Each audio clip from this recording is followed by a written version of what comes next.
What is real? Real is simply electrical signals interpreted by your brain. You want answers? I think I'm entitled. You want answers? I want the truth! You can't handle the truth!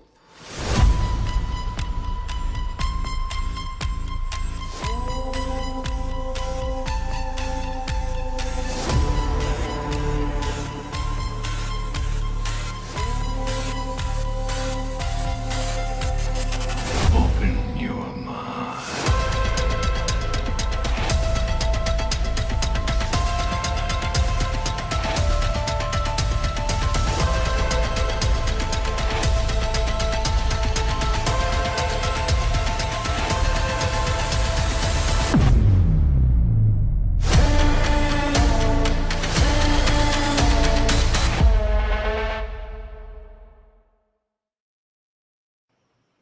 Good morning, good evening, good afternoon, wherever you are in the world. My name is Josh, and welcome to the Repill Project's Conversations on the Fringe. This is where we put down the political, the economic analysis, and stop worrying about the things that are pressing within our own world and our country, and start looking at things that expand the mind and look beyond the aspect of normal everyday reality and venture into the realm of various different conspiracies. We deep dive, we talk about the supernatural, the occult, we talk about the esoteric, we talk about ancient civilizations, and then we talk about UFOs, UAPs, and tonight the UFO Enigma with Tupacabra. And it's going to be a great conversation. If you guys don't remember Tupac, he was on with us just the other day with Game Tech Politics, where we had on our Wednesday night show on the Daily Dose, where we discussed really what was happening in the world of the UFO UAP phenomena with the recent release of Luis Alessandro's book Imminent, in the sense where he came out and he kind of threw the DOD under the bus, and they came out and said, no, that's not true. But I think we all know that there are certain aspects of this that are incredibly truthful, and we're going to try to get to the bottom of that tonight. We're going to try to look at what's happening in the world of UFOs, UAPs, of extraterrestrials, interdimensional beings. We're going to discuss a lot of different ideas. We're also going to get a sneak peek at something that Tupac has created called the UFO timeline, which I found incredibly fantastic, and I hope you guys do as well. Bro, what's up, man? What's up, Josh? Thanks for having me back, man. I love your show. Oh, I'm gonna probably have you back a lot more now, man. People love your voice. I just keep on getting these messages about your voice, and like, oh my God, it's so soothing. It's like warm silk. I think it's unique too for like the UFO community as well to have, you know what I mean? Someone a little bit more, I guess younger, you know what I mean? I'm not the youngest guy in the world, but for a long time, the UFO topic has been dominated by a bunch of like white beards. You know what I mean? It's right. Well, and I think that's maybe a good place to start right there, is that, you know, the UFO community has gone through massive evolution since it first started.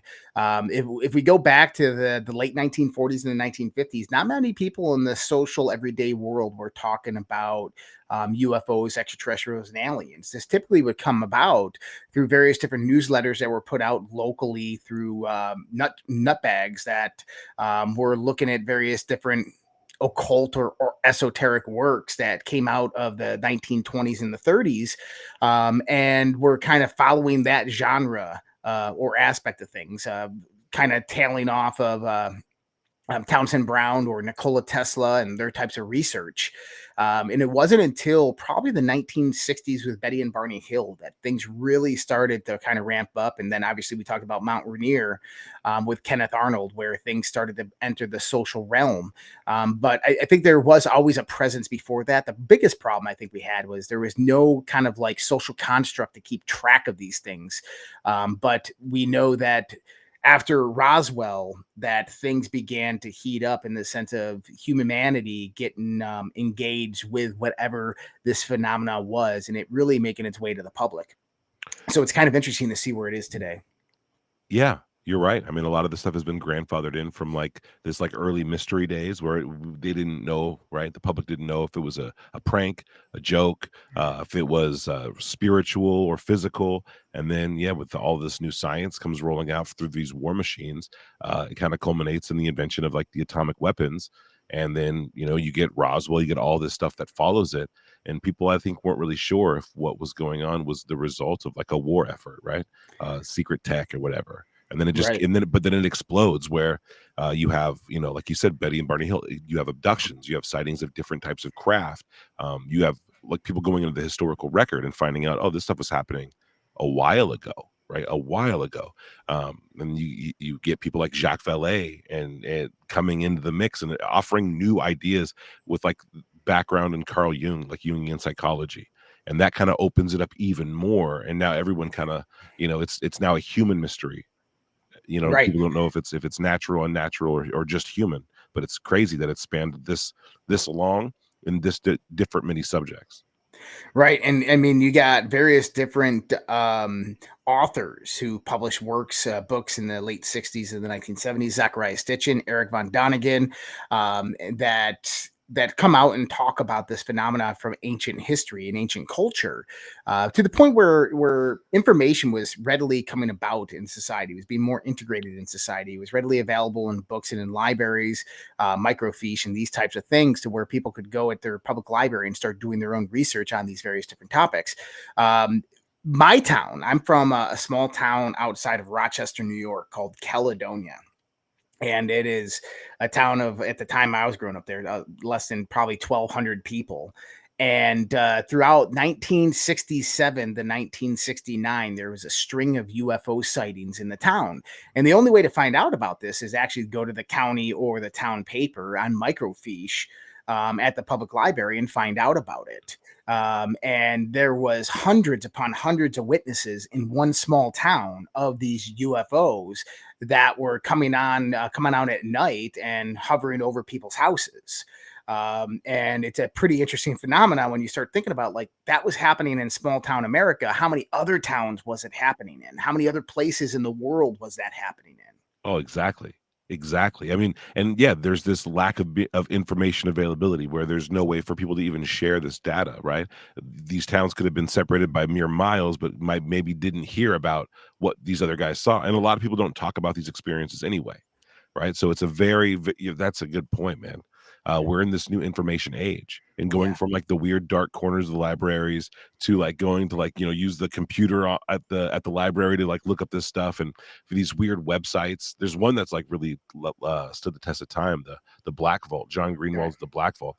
And he was just mentioned today by Lou Elizondo or whatever on Joe Rogan's wild ride that he's been on for so long. But even if you go to these websites, these old school ones, they're very outdated and they feel very aged. And like it's cool to go through the archives, but that's what you're stuck doing. Except for recently, right now, UFOs have become a much more prominent part of our culture, and you see the subcultures kind of like blossoming up online, and people are able to share information, share data very quickly, and cases and videos get spread super fast, and people can weigh in on things super fast. It's a really good time to be alive for UFO research. That's for sure. Way different. It absolutely is. Now, I wanted to start out with kind of a modern question pertaining to these things. And this is something that I posed on X.com earlier today and said that we would talk about. And I want to open with this. I call it the UFO UAP perspective.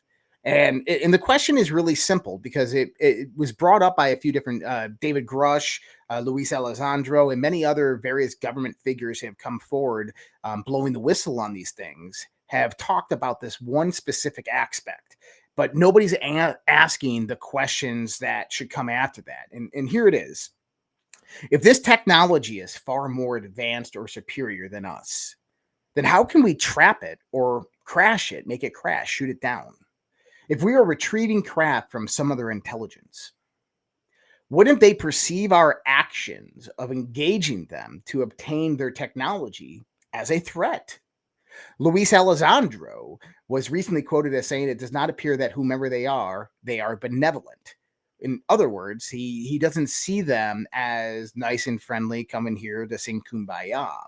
With these factors being the case, why haven't we been annihilated, started a galactic war, or been put in place by these beings? My thoughts on this, and these are completely my thoughts. I'm not people will recognize these. These are my thoughts on this, and I want to kind of give my thoughts, and then I want to hear your thoughts, Tupac. We assume technological evolution is consistent with what we have experienced here on Earth, but that simply is not the case. Beings from different places in the universe could have had a vastly different evolution in technology.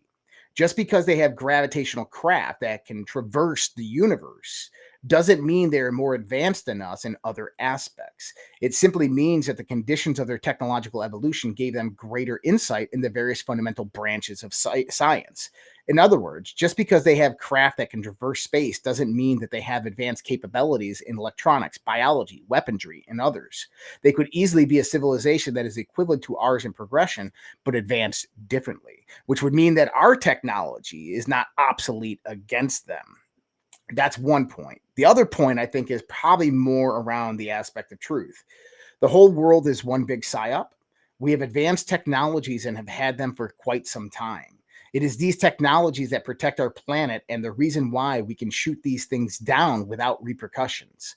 This idea is extrapolated in various contexts. A former advanced civilization was here before us and their technology was discovered by the current civilization. Remnants of an advanced civilization put in place an AI-controlled protection system for the planet that expel our enemies, and I'll give you some insight on that in a minute. Potential deals were made with beings many years ago, and orders of protection were negotiated. Earth is protected by another highly advanced civilization through treaty, and Earth is controlled and protected. They walk among us. The actions of taking down these exotic craft without repercussion hints to the idea that an intelligent species that has technology far beyond ours exist on this planet and are in the highest parts of global control. And then number 3, there are many reasons how and why. The idea here is that whatever is happening, there's something about this planet where there are no repercussions for crashing these exotic technologies. What could it be? What are your thoughts? I think those are great, well thought out options there, right? Now, I think most importantly that the idea that our technology is, childish in comparison to theirs.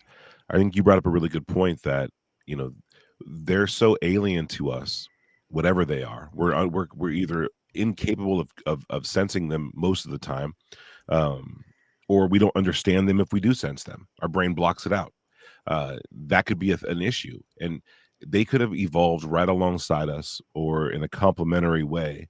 And a lot of scientists even help put off. I think I've heard him talk about this, where if a species evolved and didn't just start blowing things up, they used different methods. They started out in the same place, but the branch they took to their technological advancement was just a different branch, and they've been applying the same time and energy that we have to theirs, and they might become here not on accident, but maybe not as direct or as easily as we think they would have, right? And so when we see a truly alien technology, we might think it has to be so much advanced, but it could easily just be a mirror, a different flavor of the same level of tech. Yep. And they could be in awe of what we have, right? And we could be trading, like, hey, listen, we don't have this, you guys have this.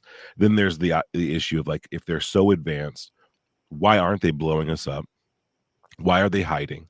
Why are they seeking us out in our rooms, right? Why are they what's going on there? And if we've tried to trap them, as Lou Elizondo suggested, or we've come up with ways of how to detect them, then they must, if they are that advanced, they must know that we know, right? They must know what we can see, and if they're letting us play this out, that's concerning as well, right? Exactly. Very concerning. So yeah, I think that we have to ask ourselves those questions. That's one of those tough ones. That's a great one to really sit there and ponder through, because there's a logical explanation for why our relationship to them is the way it is. It has to be a logical explanation, and it can't just rely on fantasy, on our hopes and dreams of what the UFO phenomena is from some movie, right, or sci-fi in general. It's got to be what we see. We have to start reacting to what we're really seeing. Stop trying to fill in the blanks there. Right, and I think a lot what happens is that we do fill in the blanks through movies and through literature and these types of things. Sci-fi writers and content writers are the ones that fill in the blanks of the mystery. And the fact is that the mystery has not even been answered yet. That we have people in black projects that are working on these things that are completely a loss to how these things operate or where these things are from, for the most part. And that with that perspective is that you can't fill that in with imagination right now. That only comes about through data collection. Now, one of the theories that I'll put forth, and this is just kind of an imaginative theory, but I like this one because it's twofold and you can look at it in two different ways. Imagine for a moment there was a highly advanced technological and spiritual society. They have attained mastery over the universe. They've learned everything that they could possibly believe to learn within the universe. But they did it through one methodology. They did it through their evolution. They started to realize, they created these advanced AIs and all this other stuff. They began to realize that they were obsolete in the sense of developing new knowledge just because of the way that they had evolved to that point in the technology that they currently have. So they come together and they try to figure out a way to learn new things. And the only way to really learn new things when that you're highly superior above anything else is you have to take something that knows nothing and you have to kind of seed its evolution very, very slowly and see where it goes with various points of investigation, of inquiry, various different points of research. And finding a civilization like ours in the 1940s who just developed nuclear capabilities, just getting into electronic capabilities, would be the perfect time frame to drop a highly advanced technology that has varying different degrees of technology on it. Let's just assume that the first craft that is dropped upon Earth, has less advanced electronics, but hyper advanced propulsion and guidance systems and computer systems, to where the species knows that they can't immediately go out there and develop this technology. It's going to take hundreds of years to do that, but they're going to slowly begin to discover new aspects of science and physics from this, but they're going to do it in their own methodology based upon their own cultural, social, and scientific principles, which could lead to new discoveries that highly advanced civilization maybe didn't know about or didn't see or didn't perceive. But they also begin to see how this meandering of technological evolution can produce various different rabbit holes of how you can get from point A to point B. And I think a lot that when David Grush came out and he said that there's a specific quote, I don't have it with me, but he said some of these things crash, some of these things are shot down. And then he said some of these things, they just leave them there for us to pick up. And I said, wait, what? Like some of these craft, they just land them and they walk away. And they're like, here, it's yours. And to me, that's like a Trojan horse, but that Trojan horse is twofold. It's the first fold being what I just explained, a highly advanced civilization, kind of looking to learn from this less experienced civilization on technological development to see if they can discover new things about the universe or new processes or a different flavor of electronics or propulsion or weaponry or navigation or artificial intelligence that they never discovered before. And they do this to thousands or millions of civilizations around the galaxy. And this is how they learn and gain new knowledge because they're so superior. And on the other hand, it also acts as a Trojan horse. And so take the same scenario to where this highly advanced civilization flies these aircraft, these spacecraft to each planet. And what they do is they monitor the planets ahead of time and they find out where they are advanced at technologically. And let's just assume that, in the 1940s, the 1950s, this is the dawn of the computing age, of the electronic computing age, of the machine computer. And they send a craft here that maybe has electronics on it that is 50 to 100 years more advanced than we are, but everything else is light years beyond anything we can even comprehend. Its propulsion system is thousands of years more advanced, but they dumbed down the electrical systems. And what they did is they install an AI into it, and they send that here, and they crash it, and we find it, we discover it, and we start looking at it, and we're like, well, we can't deal with the propulsion. We don't understand the navigation system. But whoa, we can understand the electrical systems. Like this is more aligned with what we know, and we can understand the physics of this. And they start reverse engineering those computer systems, and that gives birth to artificial intelligence. And that's how this civilization, in a nutshell, takes over a planet. Is they redevelop their own technology onto the planet in a lesser advanced civilization. It gives birth to artificial intelligence, which was their own creation and design, which was hidden away within this craft. And then 100 years later, that whole society is enslaved by this artificial intelligence, and that civilization can come to this planet without firing a single shot, and they own everything. So 2 scenarios. What are your thoughts? I love those. Well, I mean, not for me, right? But I think those are very well thought out. The trading off of tech is good, right? That's always a fascinating aspect. But the Trojan horse thing is really compelling. Let's start there, man. AI as a alien Trojan horse. It's very similar to the idea that parasites or viruses might be in the same vein, right? It's a type of invasive mind virus, right? That seeds itself, promotes itself. And while it's on, it could act as a type of translator to always seek out and do certain steps, an AI that we have today, right? Like, let's take one of the better ones and then have it, answer questions about humanity. And it could do it very clearly, right? Give it a very limited amount of information. It could outline things very clearly, knowing things about, human nature, psychology, evolution, all these things. So it would be able to take over a population in no time. Now, you would have to hope that the area, the planet, the people there were at some kind of level where they could start to interpret this. And I think maybe for some effort like that, there would have to be a type of sensor or signal sent out to whatever alien race this is, that something has become conscious there. Right. Something is doing something here. Send those probes out. And obviously at this point, you're probably not even dealing with time and space, right? You just flash and you're there where it needs to be, when it needs to be. And you start doing that.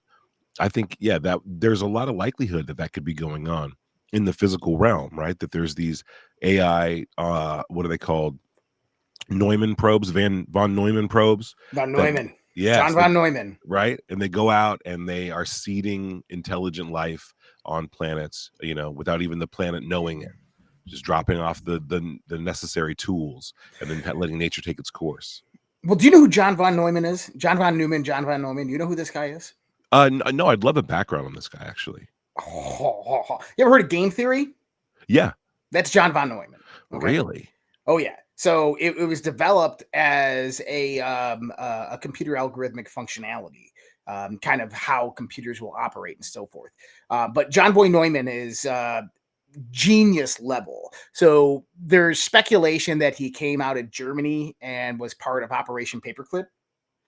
Now, what's very interesting about John von Neumann, I call him John von Neumann, is his connection to something known as the Philadelphia experiment and the Montauk Project. Oh, wow. In the late 19th, you ever heard of the Philadelphia experiment or the Montauk Project? Yeah, both of them. Okay. So Al Bielek, right, and Preston Nichols at the late 1980s and early 1990s meet each other in a convenience store and start remembering all these things from when they worked together and all this stuff. And Al Bielek's story is quite fantastical, and I don't know if they're legitimate or not, but it hinges on the Philadelphia experiment, to where they were on the USS Eldridge in the port of Philadelphia. And they were doing tests on invisibility or radar, and they're taking high electromagnetic currencies and running them through the ship. And how they did it is they utilized something known as degaussing cables. So every ship that sails on the ocean has a certain geomagnetic signature that it gets. And every year and a half, ships get degaussed, and they take these cables that are like this big, copper cables, and the divers actually wrap them around the ship as one big coil and then electrify them to reverse the geomagnetic signature on ships. So they use degaussing cables wrapped around the USS Eldridge and utilize high voltage electricity to see if they could make a ship invisible to radar. Well, the story goes with the Montauk or the Philadelphia experiment is that it produced this wormhole, or took the USS Eldridge into hyperspace, as they called it. The first different experiments would take animals and embed them into the sides of the ship, and to kind of like the dimensionality of the ship shifted, and life was like slipping through the rails. And when it came back into existence, the phase transition came back, and they were embedded into the side of the ship. Well, Al Balick was apparently one of two brothers that was on board the USS Eldridge, and jumped off the side of the ship into this gray fog. And he said when he jumped off, he ended up falling out of the sky in front of a fence in a building, and landed in Montauk, New York, at a U.S. Air Force base that it was now abandoned in this modern day. And waiting there was a gentleman. And that gentleman was John von Neumann. And John von Neumann talked to Al Balick and said, hey, we need you to come with us. We have to close this time loop. It's causing problems within the space-time continuum.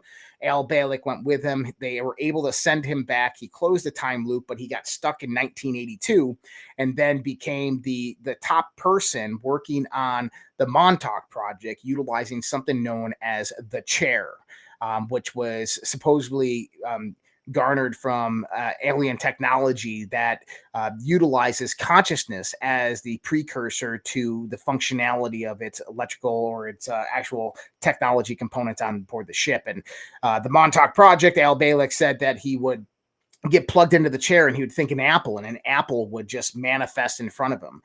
He would think a point in time in space, like Mars, or 2,000 years into the future, and it would take him there, and he could see what was going on, and he could interact with the people. It's a fantastical story, but after like hearing the revelations of people like Phil Snyder, and I believe Phil Snyder wholly had those experiences that he did, I believe the story of Al Balick and Preston Nichols a little bit more, because the way that their memories were lost and came back is very similar to Phil Snyder, and those three people never had contact with each other. But what's your thoughts on all that? Have you ever heard of that? I had not to that depth. I definitely was aware of the body horror of the Philadelphia experiment, of being melded into the ship. Yeah, that kind of stuff sticks with you, and it's a wild tale, right?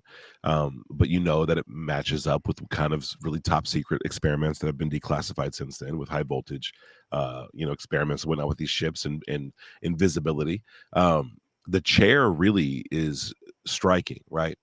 Because if the chair is like some kind of interface for controlling the components of a UFO, and from the chair he could project himself, right, to different places and possibly different times, right, and just project himself there.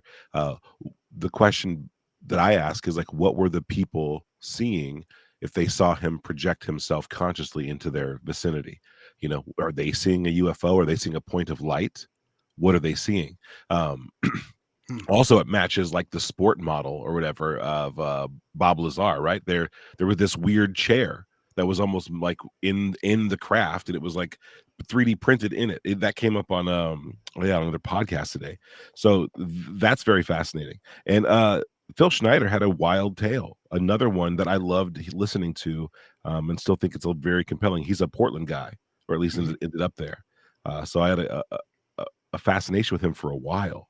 And that story he tells of digging into the underground base, right? Dulce. Right at Dulce, and then like they're drilling and they're starting to build something. They come up with some gas pocket. They go down there to see what it is, and then it's these beings down there.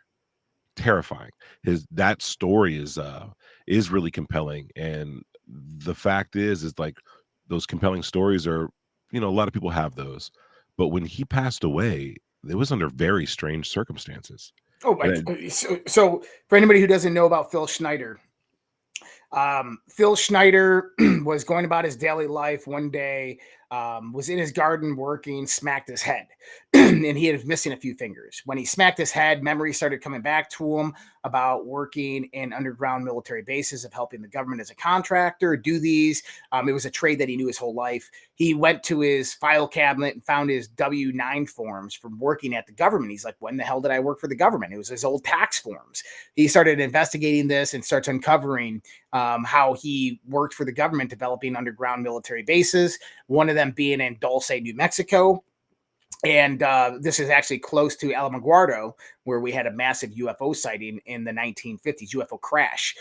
And he talks about how they went down there and there was these aliens in this place that they were trying to create a base in, and they kind of spin their hand in front of their bodies and these beams shot out. And that's when he put his hand up and his fingers got shot off.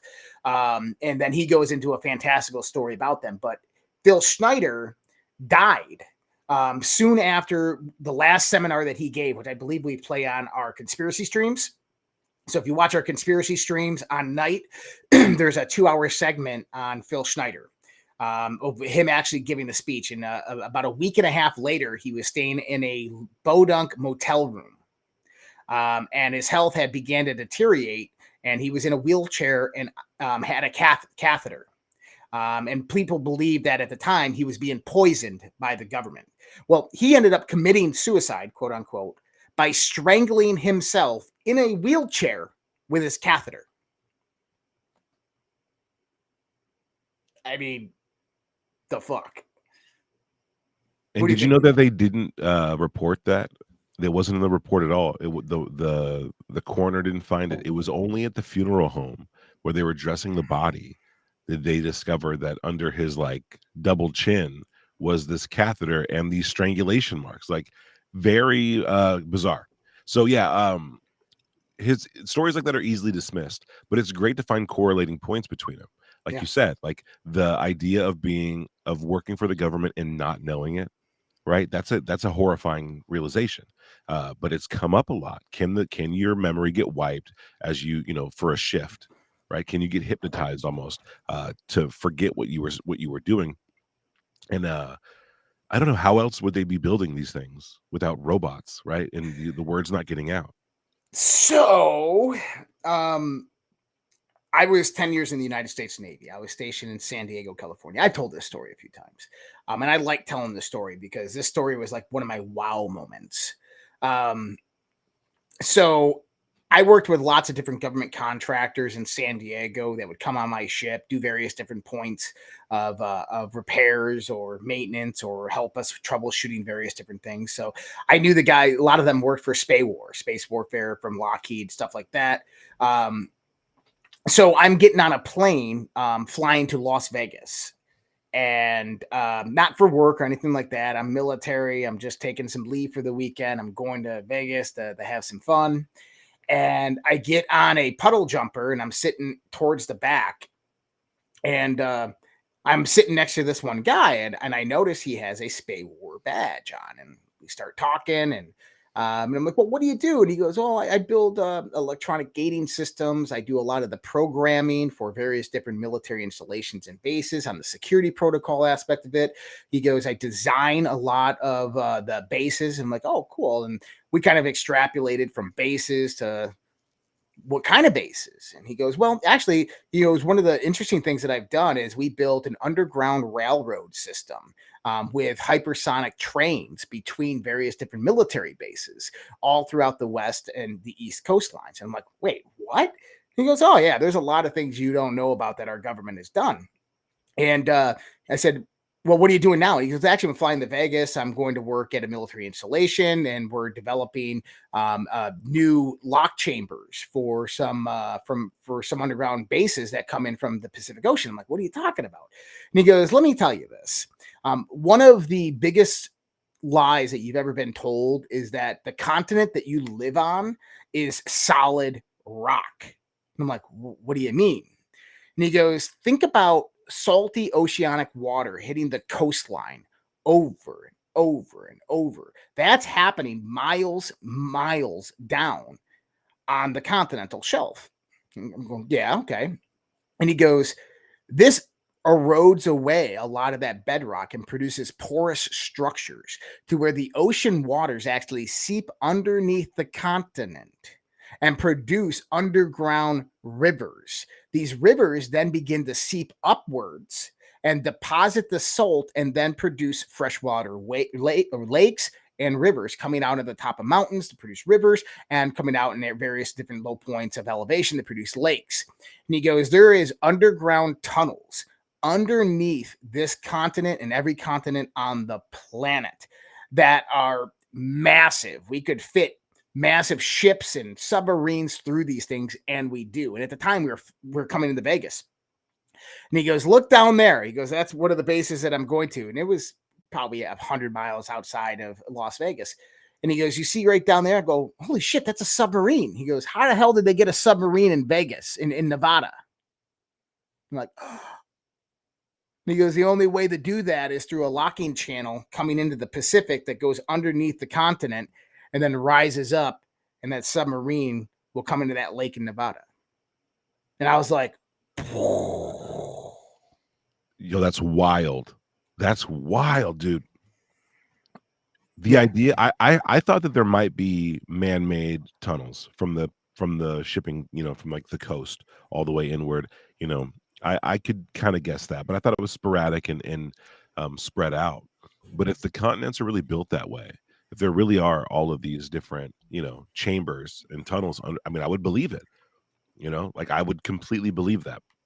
It is not solid, and they keep finding more and more sources of fresh water underneath the ground, and they're always like, oh, that there's like more water under the ground than there is in the ocean.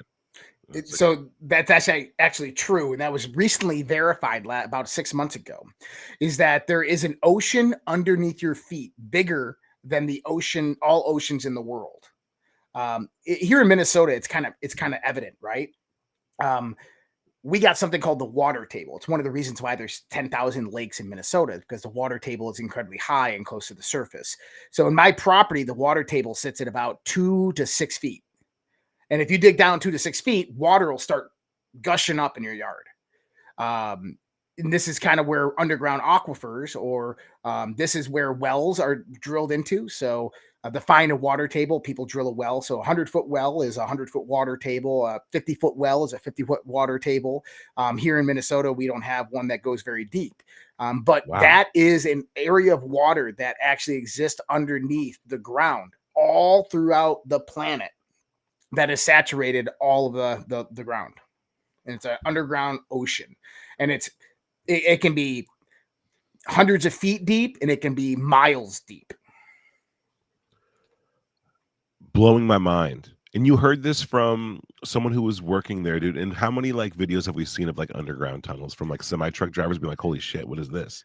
Well, those are the old salt mines, though. Think about that.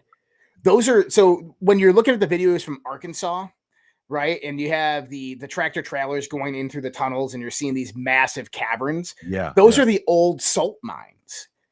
Then you ask yourself, where the fuck did the salt come from? Though they say, well, millions of years ago, water sat on top of the surface, and as it evaporated, the salt deposited into the ground, and then the dirt filled over top of it. Voila, salt mine. No, the water rose up from underneath. And as it rose up from underneath, coming to the surface, the salt gets deposited when you get into more denser areas of soil. That's how the salt mines were created. That makes so much sense. Did he mention when did we discover this? When did science become aware of these caverns underneath the ground? I remember there was like the underground city discovered in LA. Yeah. Yeah. Oh, well, how about this? Every major city in the United States has underground tunnels. So I can't mention his name, but a gentleman who used to work for me, I guess if you want to call it that, he's a co-host, work with me. Right. I'll say that. He talked about it in Portland and so forth, that there's underground tunnels there. And we did shows on it about how underneath almost every major tunnels. Yeah, the Shanghai tunnels, the New York tunnels, the DC tunnels, that there's tunnels, man-made tunnels underneath almost every single major city. And I believe that they'll say, oh, they're 3,000 years old, 2,000 years old, 400 years old. No, these things are either millions of years old or approximately 50,000 years old. The problem is you really cannot detect that. The largest one just recently found, there's one found in Turkey, and then there's one found in China. Both of them can home over to 2 million people comfortably within them. What is the one that's like Darren Kuyu or something, where like they have the underground chambers is like 20 different floors. They can have livestock. Yep. There's air chambers. There's ways for water, and then there's all these sound chambers too, right? Where there's like a center area where sound waves are very there's some anomaly there. I got to figure out, but you can like whisper and hear each other from all the way across the way. It's wild. Right. And, you know, many people are like, well, you know, this is where the aliens live. And like, no, I think that that's where we protected ourselves from a war that was going on the surface. And if we start looking into ancient literature, let me ask you this question, because we're kind of expanding this conversation and I love it. I do want to get into your UFO timeline. We'll kind of transition to that in a second. But here's one of the problems that I've always had with the world in the sense of the historical context. And this is how you know they're fucking lying to you, right?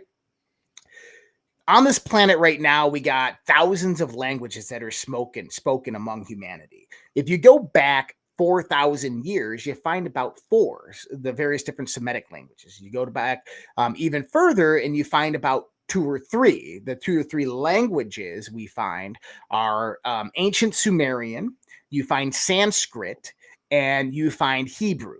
Now, the interesting thing about all 3 of those languages, which we have documentation showing that each one of those languages is approximately 8,000 plus years old. The oldest literature written in Sanskrit on this planet, in India, in Tibet, is over 8,000 years old. There is a monastery in Tibet that was recently discovered about a decade ago that has millions upon millions of manuscripts. And each manuscript, it's going to take a lifetime to go through. There's one monk that actually sitting there deciphering them. But they're estimating that some of these manuscripts are 30,000, 40,000, 50,000 years old. Now, what's interesting about it is that these 3 languages all have an interesting attributes. Sanskrit, and I mean, all of them have the same one, but Sanskrit, for instance, it has a numerical connotation. It has a musical representation. And then it has an complex elaboration of meaning, to where you could take one letter from Sanskrit and you could write books upon books upon books on its meaning, because it was a very, very sophisticated language. And we're meant to think that at the dawn of civilization, when mankind is coming out of being hunters and wearing, you know, tea leaves on their balls, coming out of the woods hunting boar, we decided to start agriculture, that we had 3 of the most complex languages known to man. And we de-evolve from that point to where we're speaking fucking Ebonics, right? To me, that doesn't make much sense. But if we go back and look at the literature written in these languages, we begin to see a different translatory story. We start reading the grand epic of India, the Maratha Bharata. We start looking at the Rig Vedas, and we start reading them. We start finding out that there was a different tale of what was actually happening on this planet, that there was other beings that were coming to this planet. There's a Hindu god known as Indra. And Indra, it said, came to this planet from their star. Like, that's the translation in Sanskrit. Came to our home from their star to learn enlightenment. And they stopped coming here because of the Great War, which is discussed within the Rig Vedas, of the clouds of light that were firing lightning between each other in the skies and decimated the planet and all civilization. I mean, we need to maybe start looking at this stuff not as mythology, but as in historical context. I think so too. It sounds a lot like nuclear war, right? And they talk about the way that it's mentioned in these great kind of epics is very similar to that. And then they talk about a lot of genetics and science too. There's so much in those Sanskrit documents, and in like you said, like in those holy books of the East. And then you go and find their temples and stuff that like have trees growing through them. Like, these are old masters, right? And so the fact that I think it's offensive, right? The idea that we were raised in a world where popular culture was telling us, just for the sake of a convenience, right, to not have to question ourselves. Human beings, we can trace it back 2,000 years, 4,000 years civilization, and then in the entire time they were saying that, they had evidence in front of them that it went back much further. And then the idea too that, like, okay, well, it goes back further, but we just happen to create languages that also have like numerical value to their letters, so that you can come up with all different kinds of truths from both like the language and the math and the culture is all woven in. And then also they created these stories that are still kind of like the archetypes for like the hero's journey today. And that was the first thing they did. Once it's like, no way, you have to build up to that. I mean, it really starts to look like, we're in a post-apocalyptic world, and that, right? We have to be living in a post-apocalyptic world, and that's such a humble position to take, that a lot of mainstream people just don't want to take it. They want to believe it's helpful to believe that we are at the tip of the spear. We are the best that's ever been, but we're in shambles, is what it looks like.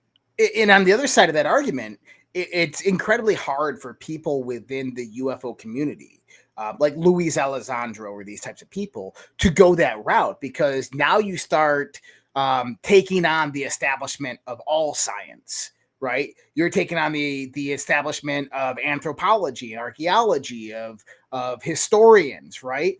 You're saying that they're all wrong, and that draws in an even bigger conspiracy and kind of negates the points that they're making, because they can bring about valid arguments to say that we're wrong. And even though that the arguments might be valid within peer-reviewed studies, it doesn't make them legitimately valid arguments, right? It's and just they can ridicule you for even asking, right? They could drag your name for even asking the question.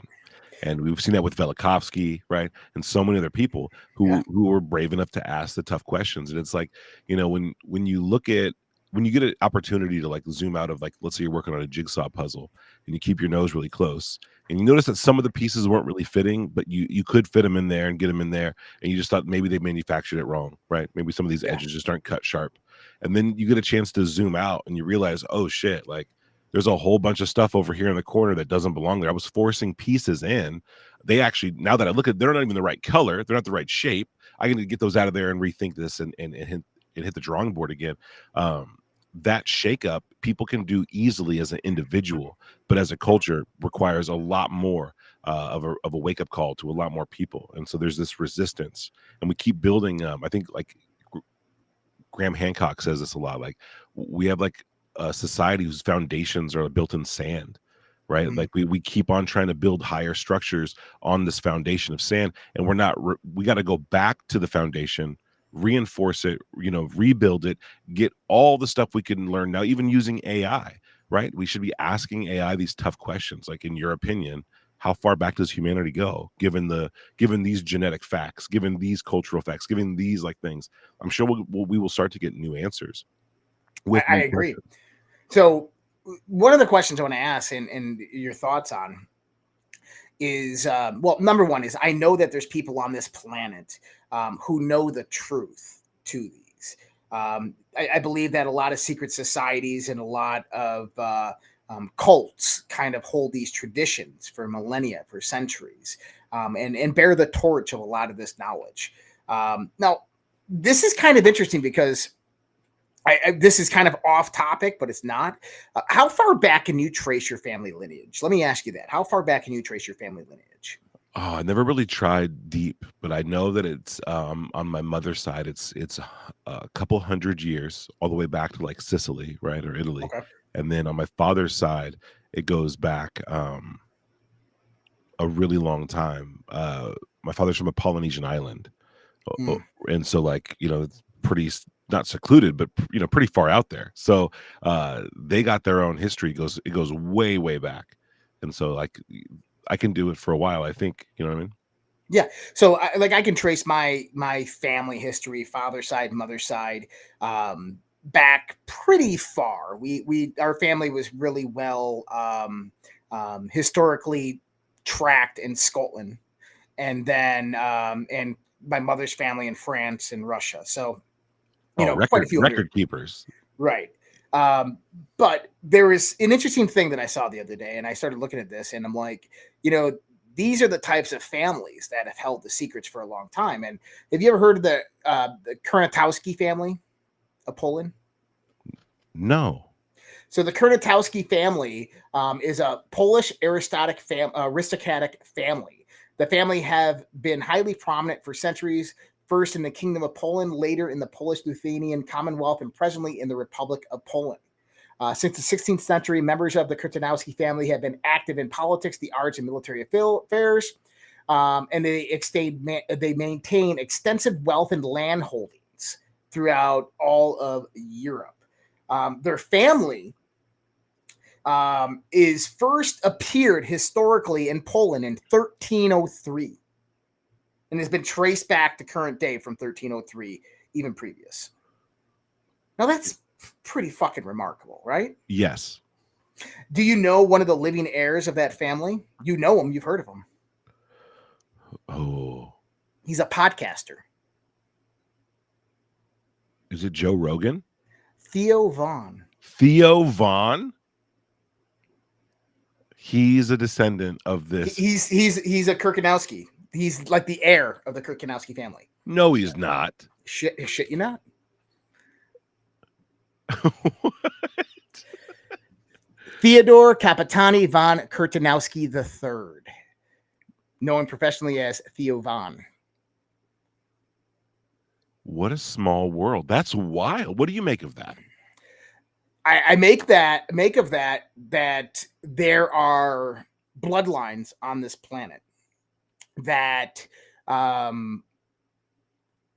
that have been arranged to kind of hold truth, to continue the torch of knowledge, to hide secrets and expose secrets, to fight the balance of dark and light. That you know, I was thinking about this the other day. It was in the sense of like cults and how they operate, right? And excuse me, someone was talking about Andrew. It was Game Tech actually posted a picture of Andrew Tate doing the hand sign, right? Sitting like this. Yep. And that's called the Merkel Ratu, right? The Merkel rhombus, because Angela Merkel made that famous. But what that actually is the Shakti mudra. Okay, in Hinduism, Vedicism, you have these various hand symbols called mudras, right? And what they represent is the electrical flow of energy, a life force energy through the body. And it's kind of like, think about it as electrical circuitry, right? You have a capacitor, you have a resistor, you have an inductor, these types of things. And when we do things with our hands, we're actually moving them into various different mudra points. Jesus is known for always having like this mudra point in a lot of pictures. If you ever cross your fingers, that's a mudra, right? They can calm you, they can bring you into states of relaxation. But the one that Andrew Tate was using is just one of power. It's one that kind of centralizes all your body and calms you and kind of regenerates power inside of you. Trump uses it too. Lots of world leaders use that one specific mudra. But it makes you think that, like, number one is just because someone is born into a bloodline family does not mean that that person is chosen. That person knows secrets. It doesn't mean that that person is in the know or an elitist or any of these types of things. Those people are selected after the fact. A lot of the bloodline families, this is where the cults that formulate the occult actually go out there and recruit from. Why? Because it's what we call in the intelligence agencies as legacy families. Have you ever heard of legacy families in the intelligence agencies and the DoD? Yeah. So legacy families are families that probably got adopted during the Manhattan Project. And after the Manhattan Project, they've just been in this cycle of black government projects for 40 years. And so they recruit from those families, so much so that they'll go to those families and they'll pay for the education of their children because they trust those families so much. And there's actually a story I'm working on right now. I'll share that information with you later about all that. But I think that, well, I know that the occult operate in the same way, is that they basically select from these various different bloodline families because there's an aspect, a layer of trust that is built into it. Also, I believe there's parts genetically that are built into it. That the reason why there's always a preservation of bloodlines is because there is a genetic lineage. I think that, there's a lot of talk in the UFO circles how we were genetically altered or genetically manipulated. Oh yeah. I got different theories upon that. I don't necessarily jump into the Anunnaki story of where they created us. I'm sorry. I think that dehumanizes us a lot. And I think that story was incredibly false, a massive disinformation campaign, in my opinion. What I think is that we are the Anunnaki. I quite literally think that we were the Anunnaki, and that something happened where we had to genetically alter ourselves to a certain degree. And what we lost from that was psychic abilities and capabilities. And what we lost from that was the ability to access genetic memory. And I think that that's important because we can't consciously access genetic memory. But I think that there's ways to access genetic memory. And this is what many different prophets, psychics, and occultists, esotericists would talk about throughout history as the Akashic records. The Akashic records are nothing more than the ability of a person to tap into their genetic memory and start remembering all the derivations and deviations of where their genes have come from and all the different aspects. It's like photographic memory in a sense, that your genes tell the story from the lineage of when that DNA began to evolve the current date. And that if you're able to access that, kind of like having the right light to shine on the microfiche, you can produce the image and see it. And I think that this is kind of where a lot of psychic phenomena come from about as well. But I think that when you preserve your bloodline to a certain degree, I think that those things that are easier to do and the capabilities to do them are much easier. Like Luis Alessandro said, the Defense Intelligence Agency did a study on remote viewing that came out of Russell Targ and Hal Puthoff's study that was done through Stanford Research Initiative. And what they determined, and this was Bigelow's team that determined this, is that everybody who was able to acquire remote viewing capabilities had Cherokee Indian DNA. Every single one of them, 100%. Well, why is that? Well, now we have this aspect of preserved DNA lineage, that there is this aspect of pure bloodlines than other bloodlines, right? And I think that maybe even going deeper on that conspiracy is that's one of the reasons why we have this influx of people into our countries, to kind of ruin that heritage, to make us forget and separate us more from that natural organization of the universe of how things are meant to actually evolve. Just a theory there. But what are your thoughts? I mean, I know I just went on a fucking complete rant, but what are your thoughts on all that? No, I think genetic memory is definitely a thing, and it has to be one of the things that's harnessed and treasured in these secret societies. That's their attention to the bloodlines is very important, and with the idea of maintaining a bloodline and being able to even trace back to a certain area. If both of your sides, right, both of your genetic parents came from a similar area and their ancestors witnessed similar things, right, even when it came down to the weather, right, or the magnetic frequency of that area, your ability to call back through your genetics these memories might be much more clear because both sides were there, right? When you separate that and you branch it off, now you might, depending on how the mechanics of such a thing would work, it might become much harder, maybe more difficult. Maybe the memories are less clear, less in focus, because there's two competing at the same time, right? So I think there's absolutely something to that. And I don't know, even beyond the Cherokee thing, right? There's a ton of work from the same institute, right? The Stanford Research Institute and Stanford University, with Elizondo and Hal Puthoff, kind of contemporaries, these guys like Gary Nolan and Kit Green, right? They studied the brains of all these remote viewers, right? And they studied, I think that Kit Green got a hold of Pat Price's brain. I'm not really sure. Oh, that'd be crazy. These are rumors, right?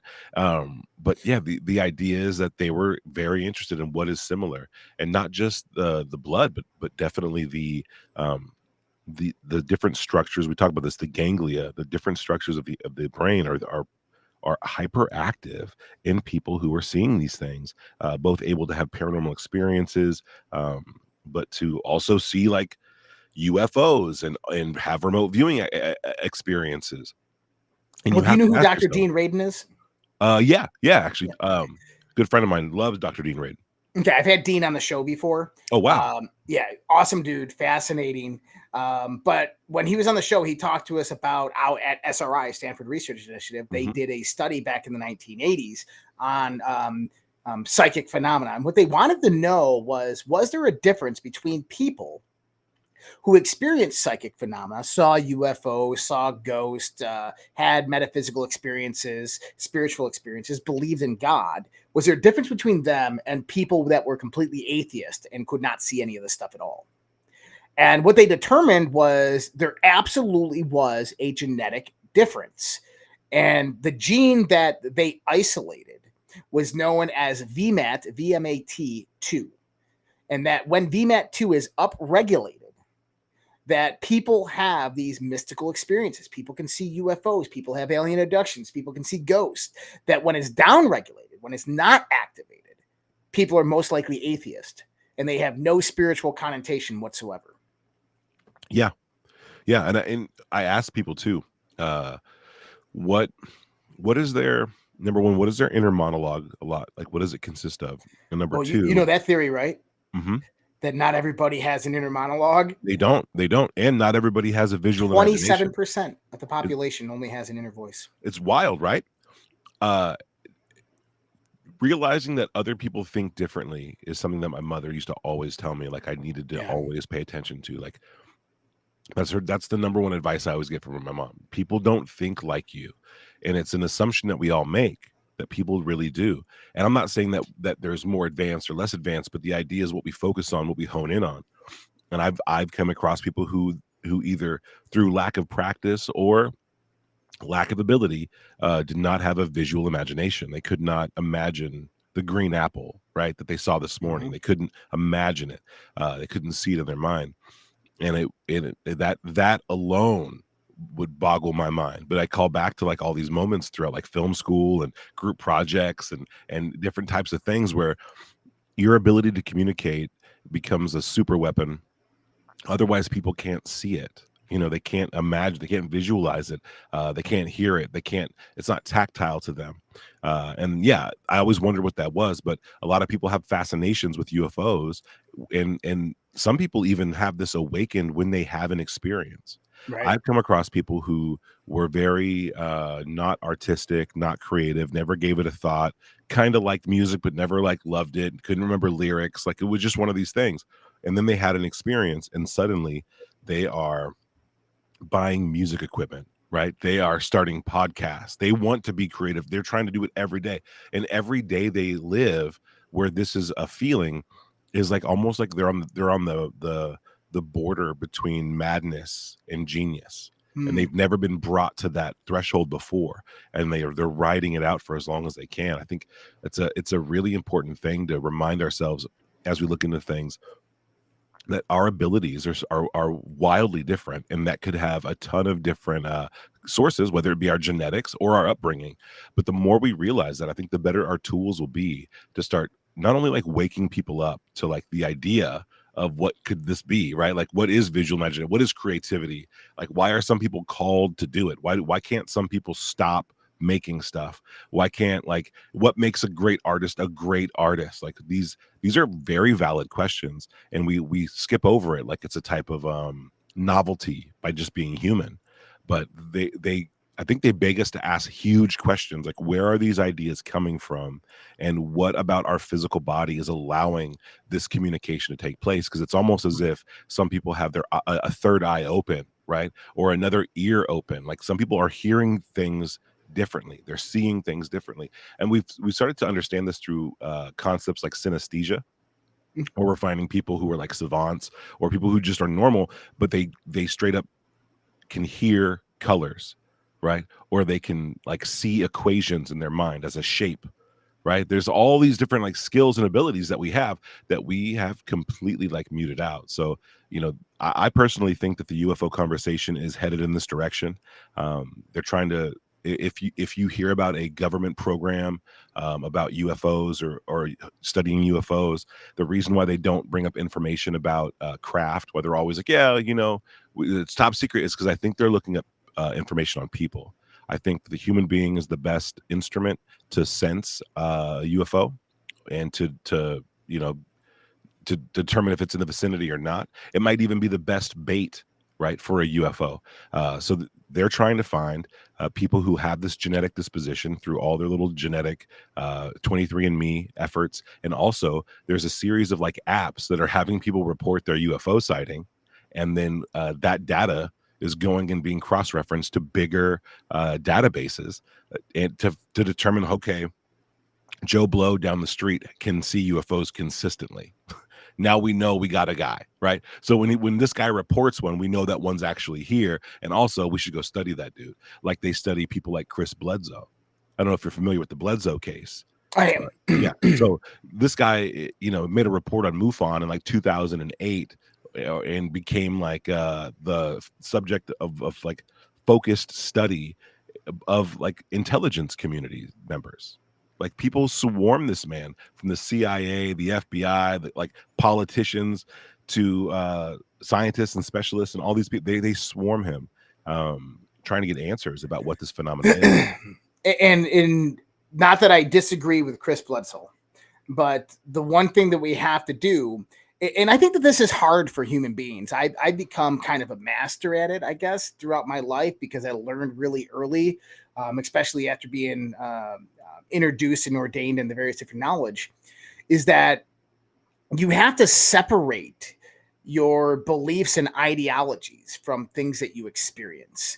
That you can't look at them through the veil and the filter of what you want to believe, but instead look at through the veil and the filter of possibilities, of endless possibility and limitless possibilities. And I think a lot of people, what they do is they look through these experiences they have through this filter, and their memories get repressed into that filter, and the context that comes out is a story that is completely maybe not very accurate. And I'm not saying that about Chris Bledsoe. I never had him on my show before. I don't know the guy. I know a little bit about his story. And the whole, I'll say it here, the universe's love woo-woo thing, I think that is just absolute garbage. I'm sorry, I don't go that route. Right? Like I feel you. The Stephen Greer thing, like they're all loving beings and they just want to hug us. And I just I'm sorry. You have to go with the Three Body Problem, the TV show that on Netflix that just came out. Yeah. If you go into the books, I haven't read them yet. I got them, but there's one part they call the Dark Forest, that the universe, the galaxy, is a very dangerous place. And that's what we have to understand, is that just on this planet, you walk down one place that is completely peaceful, beautiful, and loving, and you take a right turn and there's somebody getting killed, right? And that's how the galaxy is. And we have to keep that in context. Now, with that, I mean, people are talking about Rh negative blood. And I've got a lot of theories on this. I have O negative. But when we start talking about these different people that had these different experiences, how the government is investigating them, you mentioned 23andMe. Now, interestingly, Susan Wachowski just died, which is kind of interesting. Wild, huh? Yeah. So I kind of got some info on this. I'm not very active on my Substack anymore. More so a while back, but not so much anymore. But I wrote an article on there a while back pertaining to all of this, about 23andMe and what all these companies were about and what they were doing. And a lot of it hinges on Epstein. So Epstein, Bill Gates, they were heavily invested in this. They were data mining DNA from children all throughout the Caribbean and Africa. Epstein actually invested millions upon millions of dollars in the various different companies to do this through kind of ulterior projects. And then Google was in cahoots with Epstein. Is this a theory as to like why he was going around these supposed humanitarian efforts, giving people vaccines and shit? He was actually also getting their DNA samples? Yes, yes. And not only that, is that the whole aspect of child sex trafficking was a front for what they were actually doing. And what they were doing is Marion Henine, a good friend of mine, would say that they were trying to create genetically engineered human beings that were perfect in various different ways, intellectually, so forth.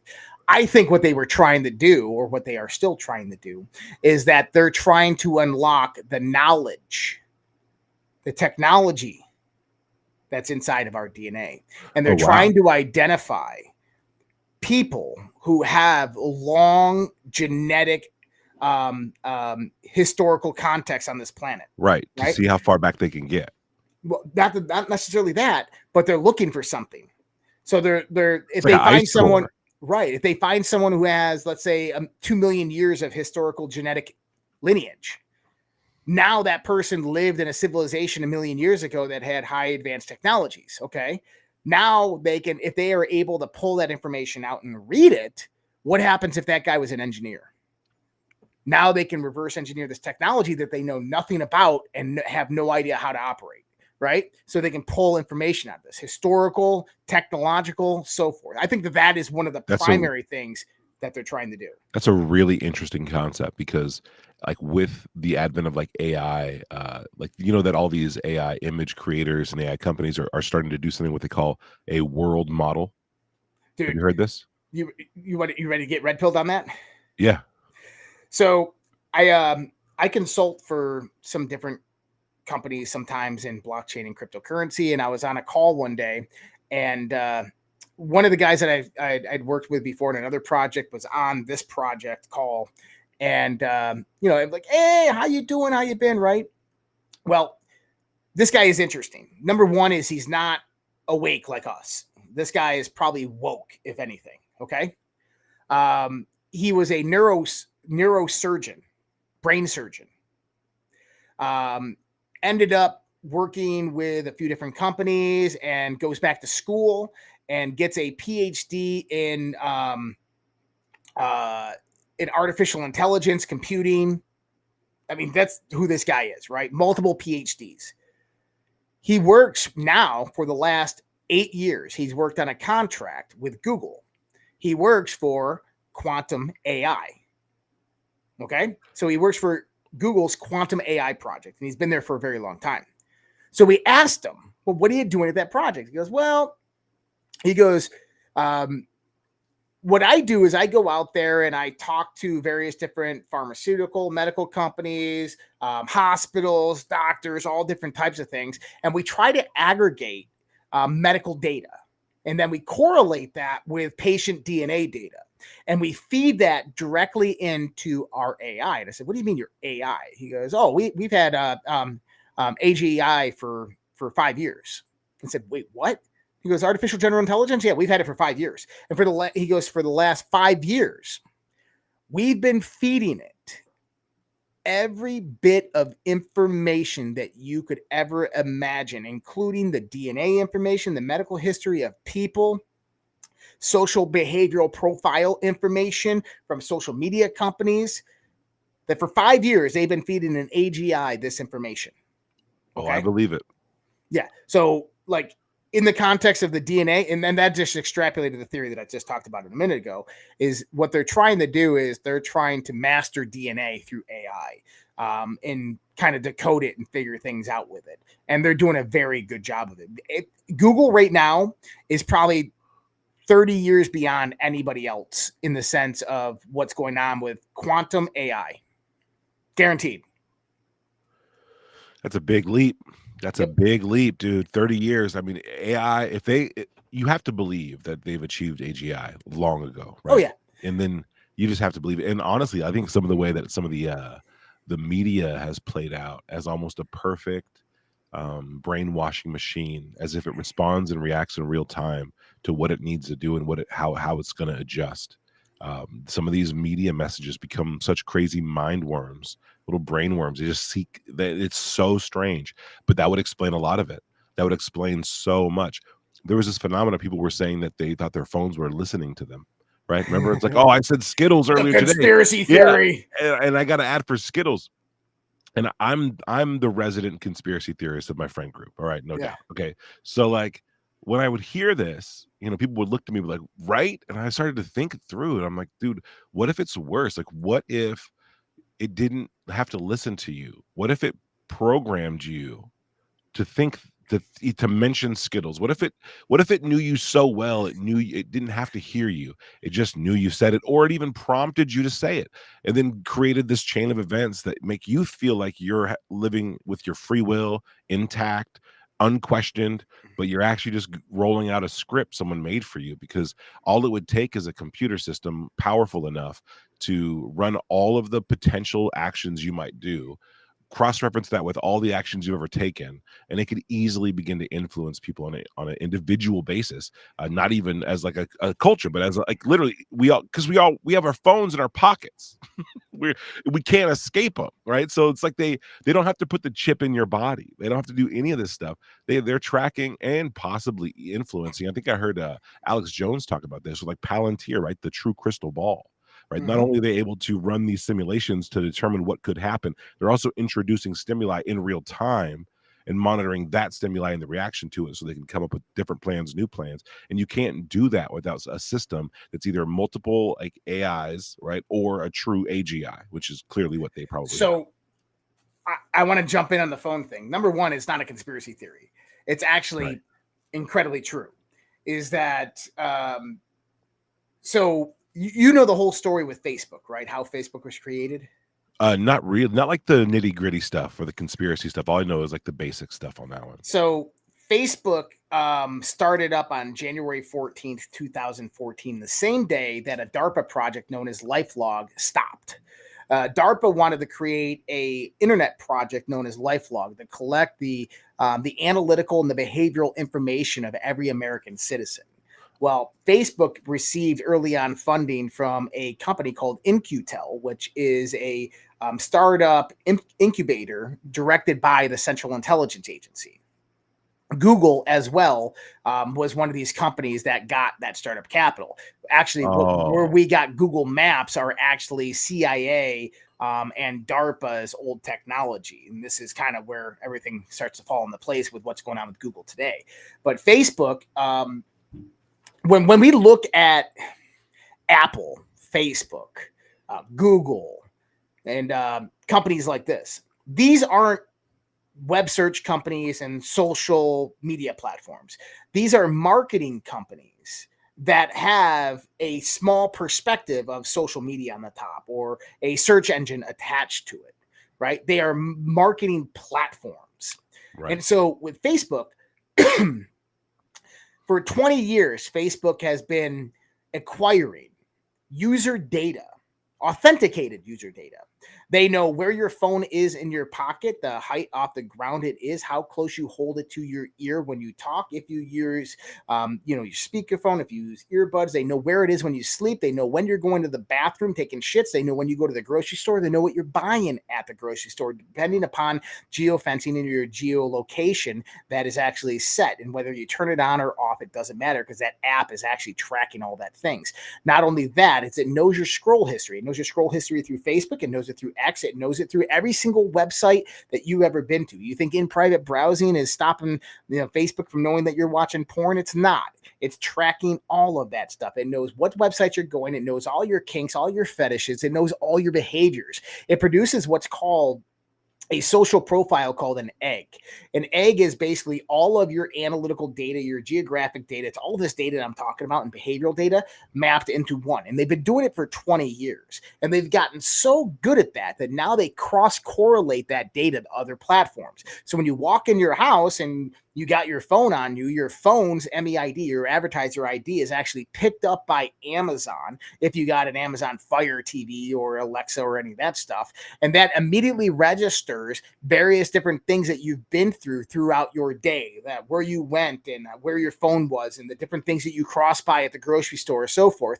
And now it's going to base advertising based upon a predictive analytical model of what your social data, your social egg profile is telling it. So you could be sitting there thinking like, man, I really could go for some Cheez-Its, and all of a sudden on the TV, a Cheez-Its commercial comes up. And the reason is not because the TV's psychic. It was able to analytically predict that based upon your behavioral profile that it knows on you.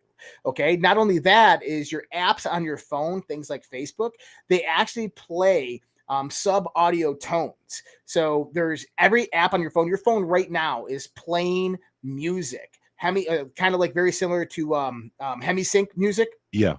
They're called isotronic tones, where you don't need a left and a right speaker. They're playing isotronic tones that put you in a brainwave state. So when you're scrolling TikTok or Facebook, that app is actually playing music you can't hear, tones that you can't hear, that is in training your mind into a deep relaxed state that is releasing endorphins. Then what they do is they target you. They target those endorphin releases with content. And so you think your content is random or based upon your profile. Well, it is, but it's not. It's also based upon predictive analytical software. So when you're scrolling, they're going to put certain points of information in front of you that is going to get some type of rise out of you, some type of endorphin reaction out of you at various points of time. And then what they will do is they'll do problem reaction solution, is they're going to give you a product to buy immediately after that you're most likely going to click on, you're most likely going to hit buy. This is the transition of MK Ultra and where it has actually gone to.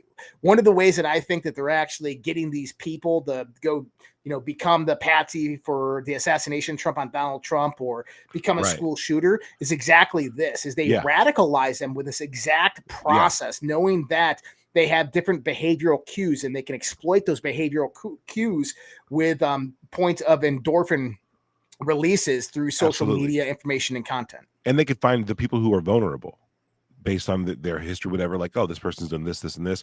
They are very triggered. Let's look at their online behavior. Let's watch their gaming behavior. That's one of the scariest things about games like Grand Theft Auto that are supposedly open world and that are plugged in and online. It's like, if I was the CIA, I would absolutely watch people's behavior on these games, right? And I would correlate that with behavior in the real world, and I'd come up with, there'd be an easy way to do it.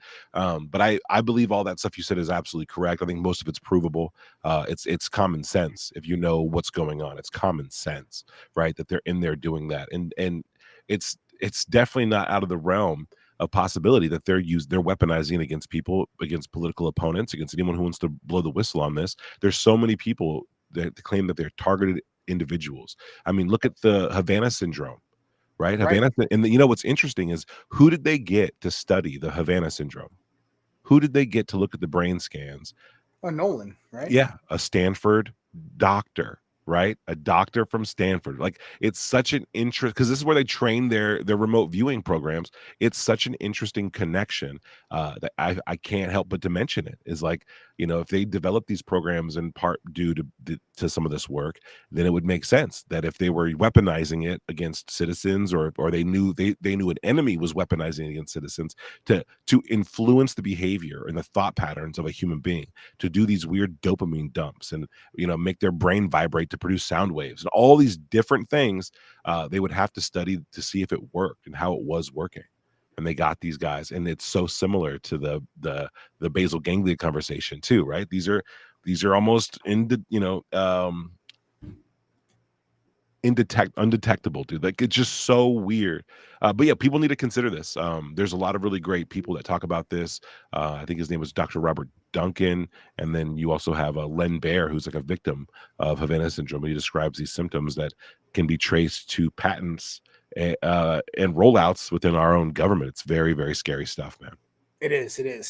And the good thing that is happening right now is that we've gotten to the point where technology is becoming so usable that we can begin keeping track of a lot of these things. And one of the things that you've started is what we call the UFO timeline.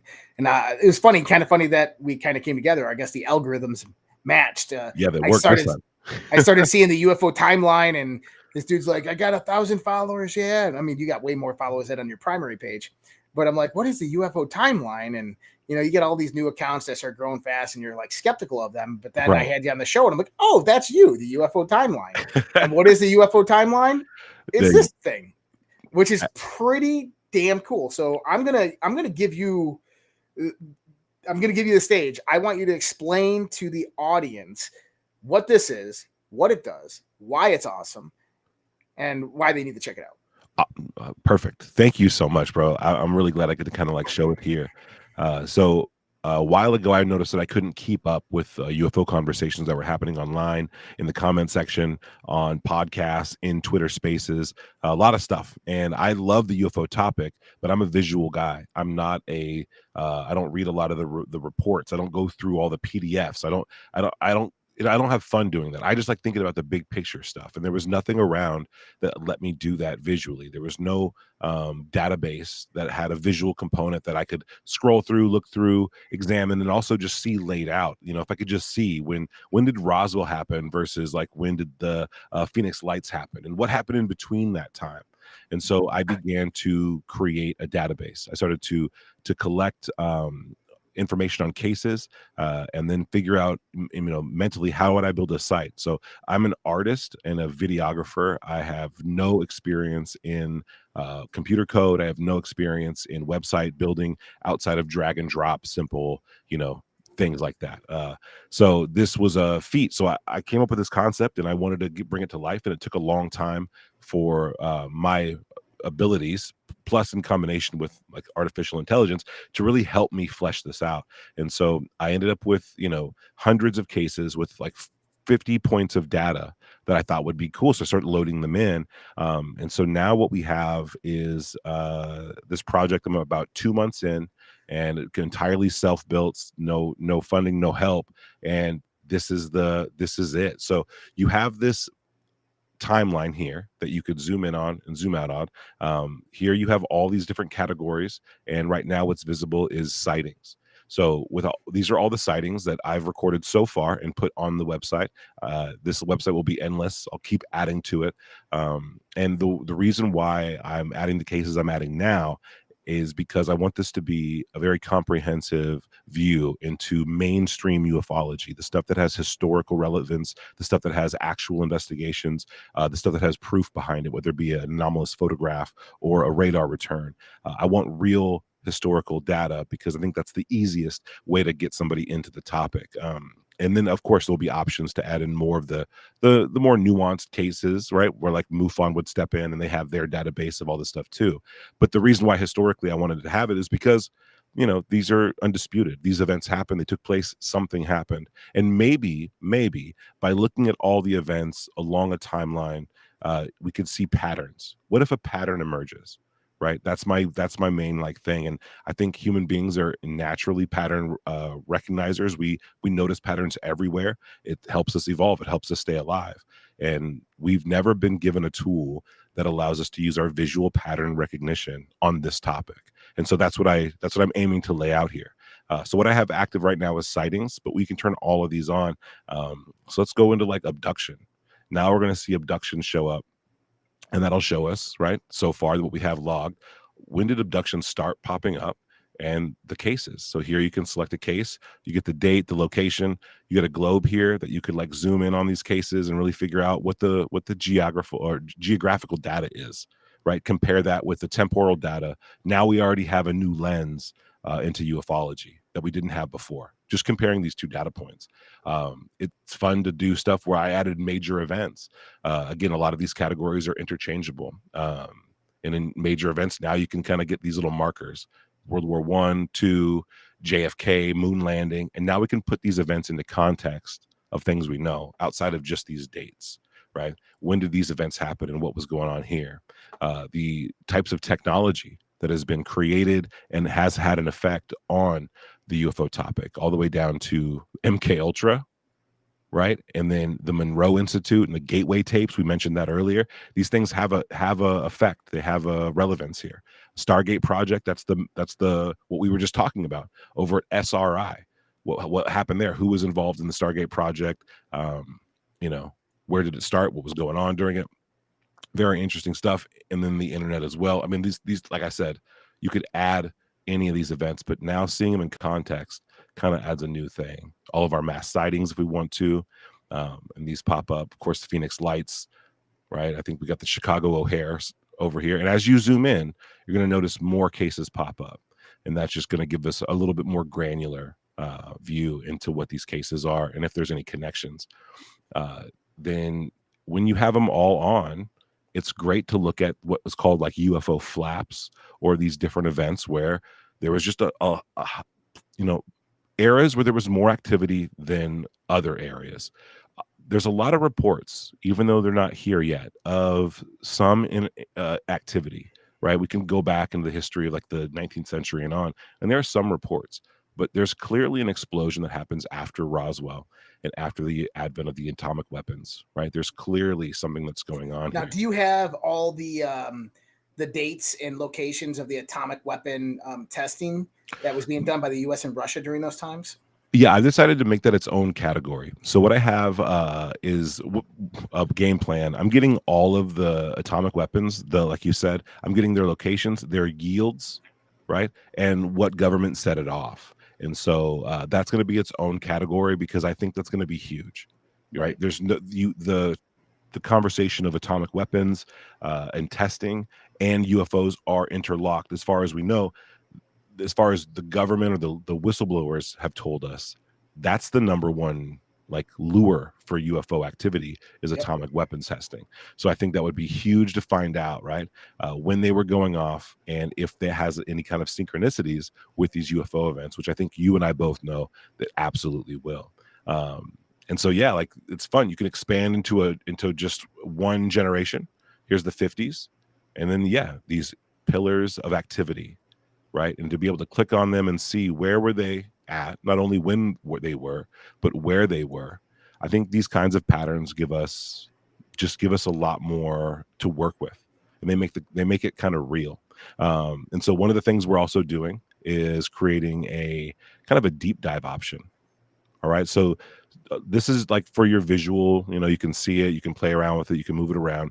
But what if you wanted to like know more about the case, just a little bit more, For those, I think you have to have some other kind of like option where you're deep diving, right? Where you can kind of see these cases and see the photographs involved, right? Go to the reports, read these, right? Like this is a link to the Black Vault PDFs. They got them all right here. Like, this is real information, real data. And I think people need to see everything possible that can convince them or show them that this topic is real. It's worth looking into. And the data, there's patterns to it. There's got to be. And that's what I'm hoping to find out. And if, you're colorblind or this is all too monochromatic, you want to see something, there's a high contrast mode. And here you can see, more clearly the categories as they're separated. And then here's how they're distributed among the timeline itself. And the great thing, one of my favorite aspects of this too, is to be able to filter these searches. So if you only wanted to see the saucers, you could just hit saucer and then boom. These are all the cases that involve someone report of a saucer. What about orbs? Yeah, orbs. All the orb cases. And that's just so far, right? Now keep the orbs up and do crashes. Well, I don't have a button for crashes yet. But if I search crashes, then what we're going to find is that we can actually search it, and that's cool. But the orb cases is one that historically kind of rare. Recently, big boom. I mean, there's a huge boom of orbs. And what I didn't know either while looking through this was that orbs were present in a lot of older cases, but they were rarely mentioned. Well, here's the thing is we have just developed the optical technology to actually start capturing them in the last 20 years. So it all hinged upon military technology and the capabilities of military radar and targeting systems to actually detect these orbs. That's why 2004 was a significant era with the Tic Tac UFOs, because that was the release in the F-16s of the new Raytheon targeting and guidance system. Oh, wow. Yeah. So having that overlaid is that this is how they were actually able to start seeing them, because you can't pick these things up on normal radar. And so if you imagine, like, you know, people looking up in the sky, they see an orb in 1963, they're going to be like, yeah, maybe it's a weather balloon, right? They can pass that off as a weather balloon. They see these things moving at night. Oh, that's just a satellite in the sky, right? But now it becomes more prevalent because the orbs are relatively smaller, right? They're about the size of a Volkswagen Bug or something like that, or much, much smaller in comparison. So they might have been at a lot of these incidences. And I think that they were. I think that's a good transition in the conversation. That number one is that this is what I've been told. So Game Tech and I myself have various different points of contact in the intelligence community, in the DoD, in Congress. And we've had people in the congressional briefings that are in these classified congressional briefings that are hearing what's going on. And I've gotten some information that I shared with people about 1.5 years ago and over the last few years. One of the pieces of information that I got is that the orbs, the Tic Tac UFOs, these types of things, the ones in the ocean, that this technology is not extraterrestrial, that this technology is not off planet.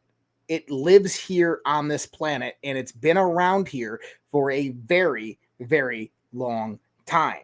And there's speculations in the community that it is remnants of a older civilization that used to exist on this planet, pre-Diluvian times, I believe, and that this was a protective system, AI-generated system that protects this planet.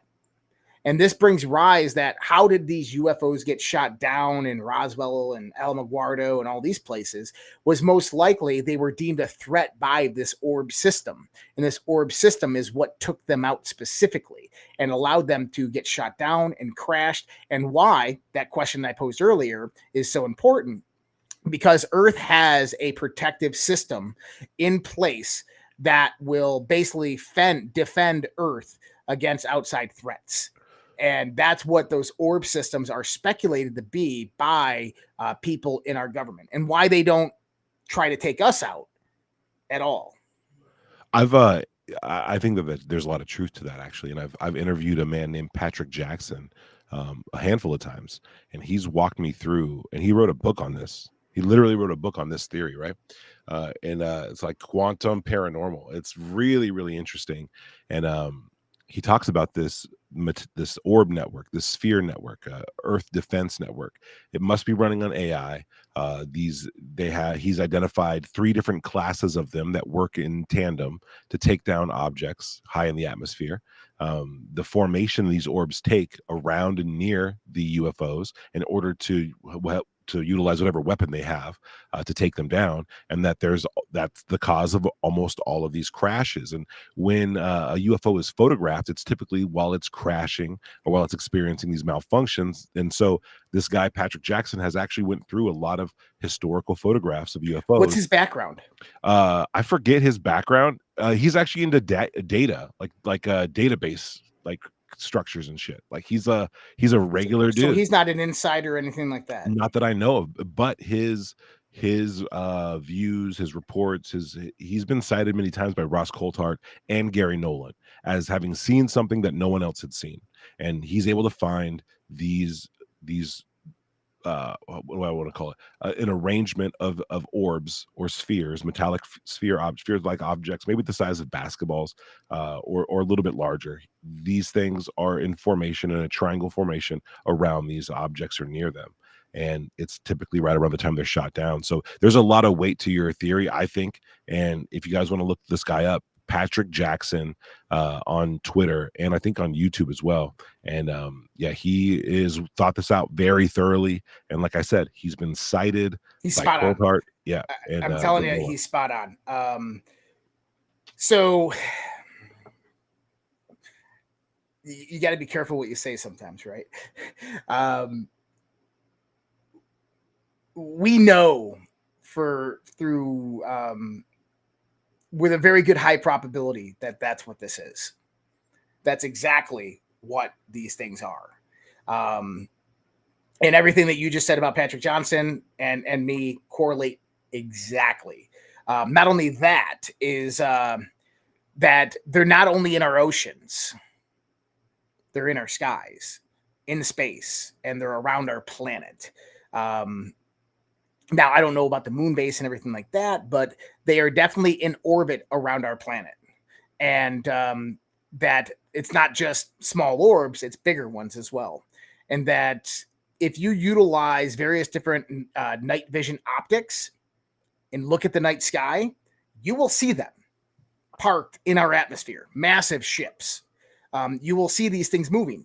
Most of the things that people perceive as satellites in the sky are not fucking satellites. Right. And I urge everybody to download a satellite tracker, to go out on a clear night and start watching objects in the sky and start looking at them with a satellite tracker. And you're going to see that 20 to 30% of the things that you see moving are not being tracked. And be like, oh, that's just a military satellite. No, Isn't that funny? Is all it takes is someone to go, you know what? Actually, it's just this mundane explanation. And 90% of the room go, oh, okay, cool. I don't have to think about that again then. Right. And so just move on.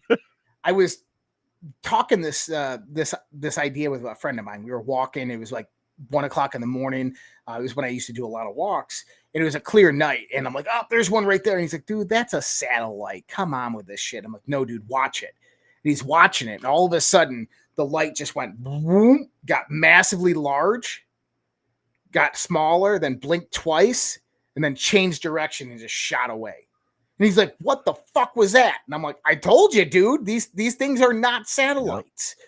Like we had my last day at sea, actually. This was quite awesome. I was we were in international waters, so we're 100 miles off the coast of San Diego on my ship. And you can still get a little cell phone reception. So I was on the smoke deck, and there's about 30 people out there all trying to get cell reception back in 2007. And I'm looking up at the sky, and everybody had heard like the stories that we had during our first deployment and our second deployment. And there's a lot of new people that interchanged. And I was probably the most seasoned sailor on the ship, which means that I had the longest tenure on the ship, more than anybody else. So I'd been there longer than anybody. I was getting ready to leave. So one guy came up to me and said, what are you doing, Reed? Looking for UFOs? And I'm like, yeah, watching them right there. And there's 3 lights going through the sky like this. And everybody started looking up. They're like, what the fuck is that? And then from another direction, 3 lights crossed, moved in formation, and they started moving and zigzagging through the sky. This got to the point where people were calling the bridge. The bridge was calling NORAD, Air Force bases, and saying, what the hell is that up there? And the next day, or 3 days later, in San Diego, there was a mass UFO sighting on New Year's Eve. This was December 28th, 2007. And then on New Year's Eve, there was a mass UFO sighting in San Diego of 6 lights over the Pacific Ocean, flying in formation. So like these things are legitimately real. I got video of me using a laser pointer at the sky, going bing, bing, bing, bing, like this. And then all of a sudden I see an object shooting through the sky, boom, like that. And it stops right where my laser pointer was, and then slowly starts moving. And I'm like, holy shit. So I start filling it, right? And then another one, boom, another one, boom, another one, boom, 7 times. And I'm like, dude, that's an object coming out of hyperspeed, slowing down, and then going in. And so what you'll watch these things, they'll move like a satellite, and then the light will just dissipate away. And what you're actually seeing is you're seeing the reflection of the sun off of the object. And when you see it dissipate away, so it might be moving like in orbit around the Earth like this, but when you see the light dissipate, it's moving away from the planet. So that's why you're seeing the light dissipate. It's actually changing directions, but it's going perpendicular to the planet and taking off that way. And so it's dimming is actually its distance from you, the observer. It's dimming is its distance moving away from the planet. I do this almost every night. We never look up. We never look up enough, dude. Dude, this is okay. even John Ramirez, right, the ex-CIA guy, he talked about how, like, you know, eventually we turned our satellites around and started looking out in space, and what we saw were all these different orbs flying in to our atmosphere, like flying in towards Earth. Very fast. And those orbs, those little like points of light, they were always featured in like Steven Spielberg's Close Encounters of the Third Kind, like trailing behind the saucer, and then the geometric shape, and then this like point of light, and referenced typically with the same kind of spectrum, right? Like the orange red kind of range. So yeah, there's also a very interesting story, like you said, like they're around, but when looked through a different wavelength. Like, I know a guy who looked through night vision goggles, and there was an orb approaching. He was on a base. He's actually interviewed by Sean Cahill later, but he's on a base, and they see this, you know, Volkswagen size orb of light, like looked like a miniature sun approach, like the gate, the fence, and he was in like a tower, I think, and he, or some high place, like looking out, and he like, everyone's freaking out, like, what the hell is this? He had on night vision goggles because it was nighttime. He decided to look at this object through night vision, and what he saw wasn't a glowing plasma sphere of energy. What he saw was a smaller metallic sphere being orbited by even smaller metallic spheres, and like the old school model of the atom. You know what I mean? Like, there's just these other smaller like basketballs swirling around a bigger beach ball. And he's like, what? And it was all, they were all metallic. And he took the goggles off, and then it was a point of light. He put them back on, and it was these metallic spheres. Crazy story. But yeah, the way in which things are observed and how they could hide, or maybe not hide, but how they just, you know, remain unseen, could be due to like the nature of them. Yep. But it's a wild thing, this global protection network of orbs that go around and do this, because people have photographed and recorded 3 orbs moving in formation around planes, around other objects. I'm sure that the 3 orb thing has probably been well, Ashton Forbes has got the whole MH3. Oh yeah, yeah.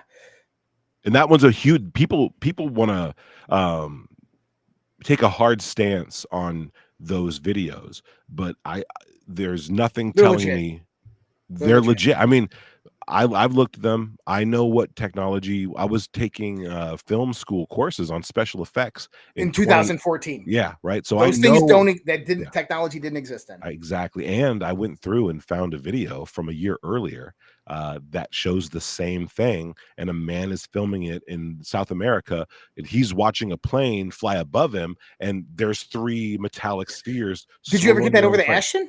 Yeah. Oh yeah. Oh, okay. Making sure. Yeah, I shared it, and Ashton shared it immediately, and he was like, "Oh yeah, look at this!" And people want to forget that it's on YouTube. It's on YouTube. I'll share it with you after this. I'll retweet it out.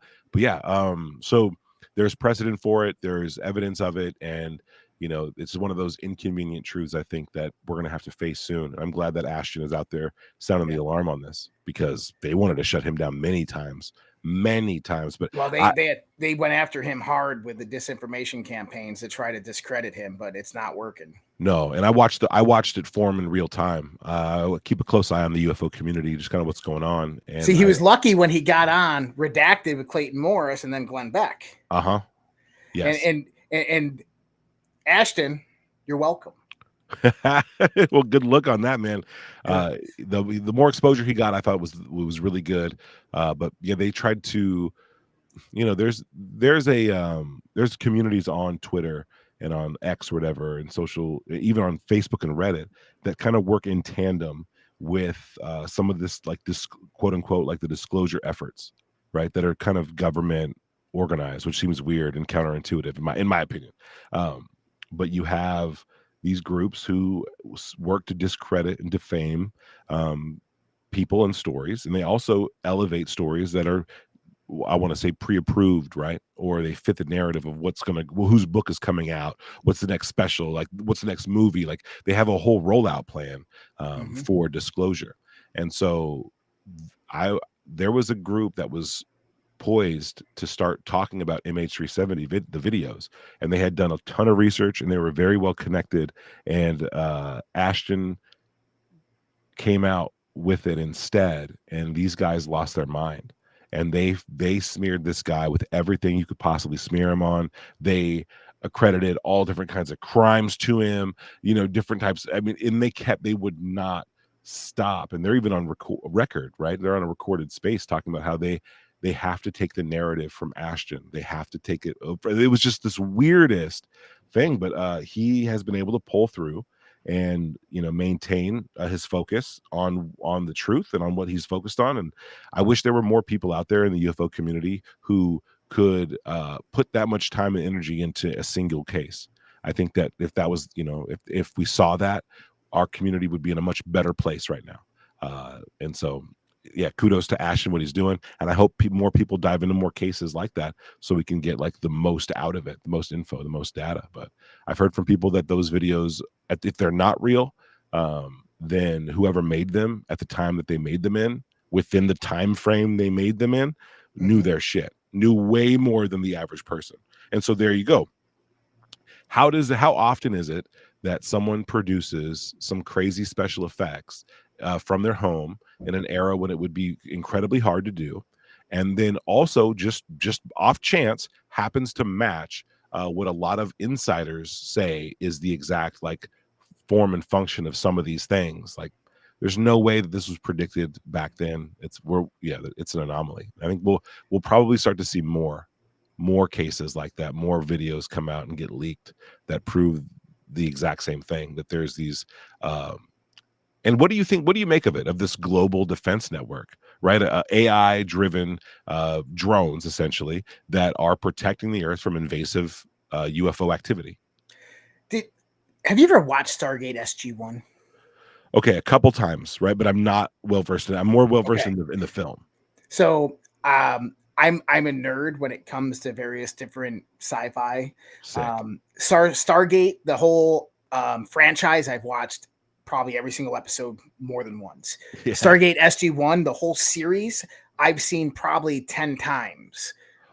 So I can pretty much recall most of it. And I've done my research on it. Now, there was interesting things that happened with the movie, the TV show, between the TV show and the movie, right? The TV show was coming out on the Sci-Fi Channel, and they were looking for funding. And they reached out to the U.S. Air Force to actually see if the U.S. Air Force would provide some funding for it, because they were going to use NORAD, Cheyenne Mountain, right, in it, and it was based upon the Air Force aspect of it. And the Air Force actually came out and provided some funding and guidance for the television show Stargate SG-1, and allowed them to use correct military uniforms, which is usually what you don't see. Allowed them to use, the location of Cheyenne Mountain and all this. From what I got out of it is that the Air Force asked for one change from the movie to the show.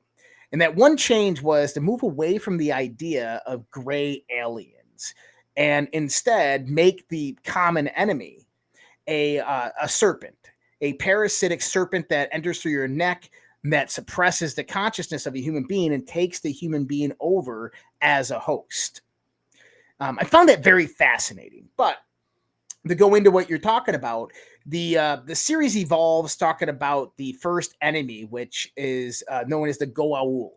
And this is a snake, basically a serpent, that enters a human body as and takes it over as a host, suppressing the consciousness. And you get this idea that in the first few seasons that the Goa'uld developed this technology and they rule over humanity, and they've taken humanity and taken them to all these different planets in the galaxy, and that they are the developers of the Stargate. But then you find out that that's not true, that another civilization, highly ancient, developed the Stargate system and developed a lot of the technology, and that the Goa'uld are nothing more than vultures. They go about consuming other civilizations' technologies after they defeat them. And that the civilization that developed the Stargate system, you learn through the Stargate SG-1 series, are known as the Ancients. And the Ancients are humans. And they come from another galaxy. And they come to their first planet on the outskirts of the galaxy that they inhabited. And that planet is called, I'm going to forget the name. I want to say Tari, but it's not that. The Tari. And so the people of that planet are called the Tari. And that planet is Earth. And that the ancients came here and they started their civilization here, and they left their galaxy for a reason, because a part of their civilization branched off. One went the scientific route, one went the religious route, and the religious became zealots and wanted to control other lesser species, and they didn't want to do that.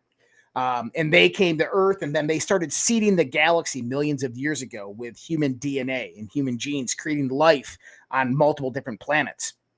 And what happened is that they get eradicated out of one galaxy, their enemies defeat them, and the majority of them ascended to the next level of consciousness, and they exist in this higher dimensional level. But their technology is spun across the galaxy, and humanity from Earth is going around using the Stargate system and learning about them and acquiring their technology and defeating the Goa'uld. I think that there's a lot of truth in that story.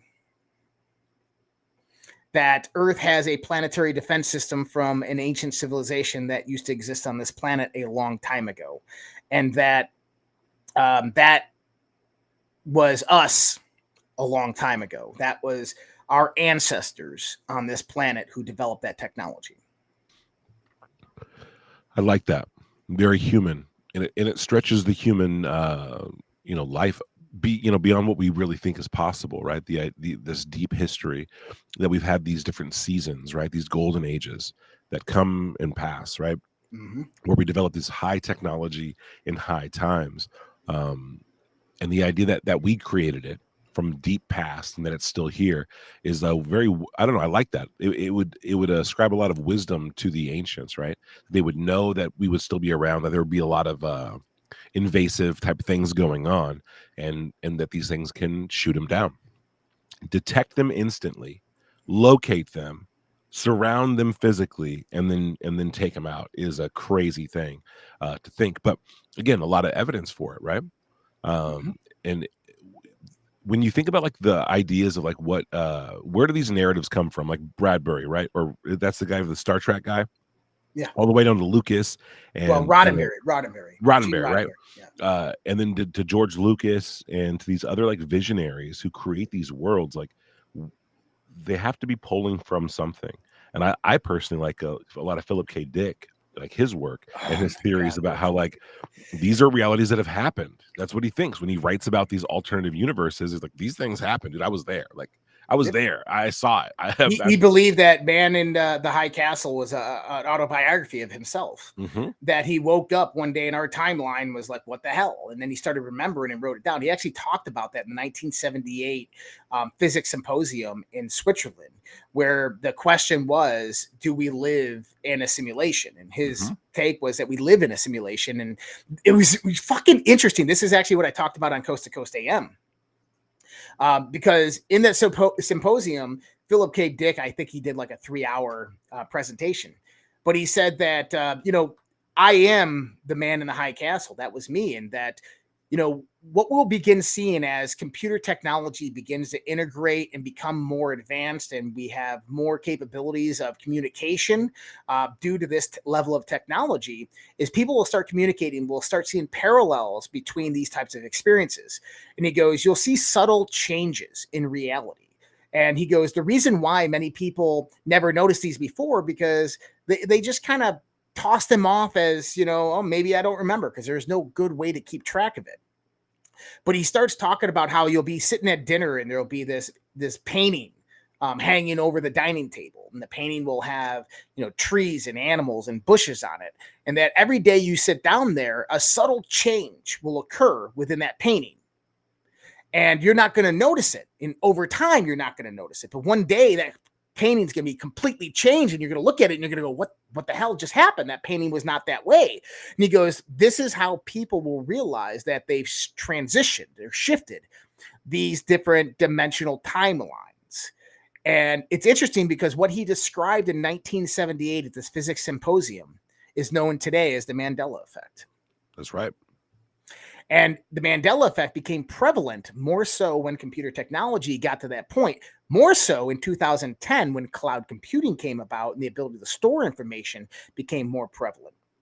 And so I think the difference between 2010 and 1943 in the context of the Mandela effect is that we have the ability to communicate this information, to share this information, exchange it, as well as store the context of this information. That Mandela effects are micro transitions within the frequency of our reality. And that we exist on a multipolar dimensionality of consciousness. Where our consciousness is in a complete state of evolution, and that all of us have a kind of a frequency alignment of where our consciousness is currently at, that is always increasing or decreasing in variation, and that together we produce a resonant structure known as the collective consciousness that oscillates our world. And sometimes what happens is you have these variables of individuals that become so increased or decreased in consciousness that it affects the collective consciousness in completion, that changes variations and shifts our dimensionality of reality. Because in actuality, we have a relationship with our external environment. We're in a relationship with it. It feeds off of us as much as we feed off of it. It is creating our reality, and we are creating its reality. It is a direct relationship. And so as the frequency of our consciousness increases or deviates from its balanced structure, so does the reality that we exist in begin to deviate as well, to compensate, to produce a balance. And so when we look at that on a collective social level, a collective consciousness level, when we have fluctuations within that global collective consciousness frequency, that resonant frequency, our reality in tow is going to shift and deviate from that point and increase in various different points. And that could cause these things in our reality to shift and change to things that they normally weren't at that point in time, but are now, in the sense of how reality unfolds, right? I think so. And well said, by the way. And it kind of lines up, and this might be obscure, but you look at like some of the writings by Rudolf Steiner and even Blavatsky, and they talked about the evolution of mankind and how like it's not just our bodies that evolved, that it's our mind, our ability to communicate consciously, and our ability to sense things, and that our recently since like the end of the Dark Ages, we've been enlightened, right? We have a new sense of intellect, and for the first time, this is according to Steiner, right? For the first time in our evolution, we now have our intellect has the power to influence our karma, to influence our own evolution. It's powerful. What did he say? It's powerful in its powerlessness. That it's still in the mind. You still have to work and do things, but the mind now is its own weapon. Now it's honed in. Now you can do so much more with it. And with that power of intellect, right? With this new power of intellect, I think it's weird how there's a synchronicity there with this idea that reality will begin to change. Now, if we are co-creating reality with the universe, the observed and the observer, then our ability to articulate and understand what we're observing would have an effect on the observed, right? Like we might be changing the nature of reality by actually framing it and articulating it. And like you said, like we look at our past, there's a lot of theories, theosophically kind of generated, I do believe, but that before we had this intellectual power, right? The question is, how do you get all these structures and how do you get all of this art and all this high culture without the power of the so-called, intellectual properties? Like then there's the theory that the genetic memory, right? That people were not necessarily cut off from everything. A lot of intuition was working. A lot of just knowing things was happening. And then as with the advent of our intellect, the dreams started to get a little bit more intense and more metaphorical. They started to add a complexity to our art and a complexity to our life. What we desire to bring about in the real world has started to mirror, I believe, the dream world, like what we're bringing into reality from the dream world. The art we're making, I think, is an expression of the dream reality. And so our music and our paintings and our films, if you look at films, I think that's a really great way to look at the evolution of an art form, because it's entirely new, right? It started in the 20th century because we needed the technology to make it happen. And then now it's refined so much, right? It went from a place where you were just filming one scene, a train coming. It was like a novelty. Like when you look in those like little like 3D goggles, it's like a novelty. It's like one thing. But then that goes into, oh, let's record a stage play, right? Now we film the stage play and the camera never moves, but people come in and out of the scene. And then the first guy grabs it and is like, well, I'm gonna take this camera somewhere else. I want to, you know what I mean? I want to like, they're light now. I want to take it somewhere else. I want to film different scenes, and I'm gonna edit it together. So now I'm splicing scenes together that never went together, and I'm creating this third meaning, almost like when you can cross waves and create a third like wave, right? Like there's this complementary thing that happens, and we didn't know that wasn't a science before. You had to someone had to figure that out, and now we get to the point where our films are so fast and so metaphorical and symbolic, right? If you're watching a true artist work, you're seeing art in every frame. You're seeing rules, you know, hierarchy and line and all these different things happening. Plus you're adding sound and light and time, and films really are, I think, the reason why they're the most important art form since the painting is because they translate more of the dream reality than any other art form. Next to music, right?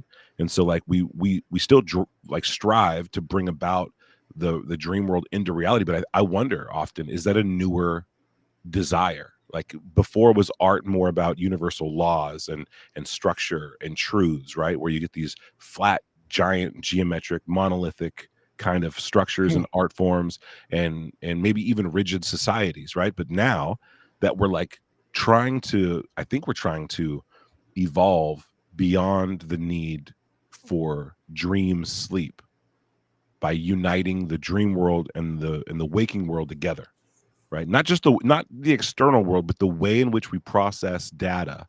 Like if you process data, you look at the dream world, like you're given all of your senses at once, right? So they've studied the brain, they've looked at it, they're like, okay, what's going on when you're in REM sleep, when you're in these like very visual dreams, what's happening?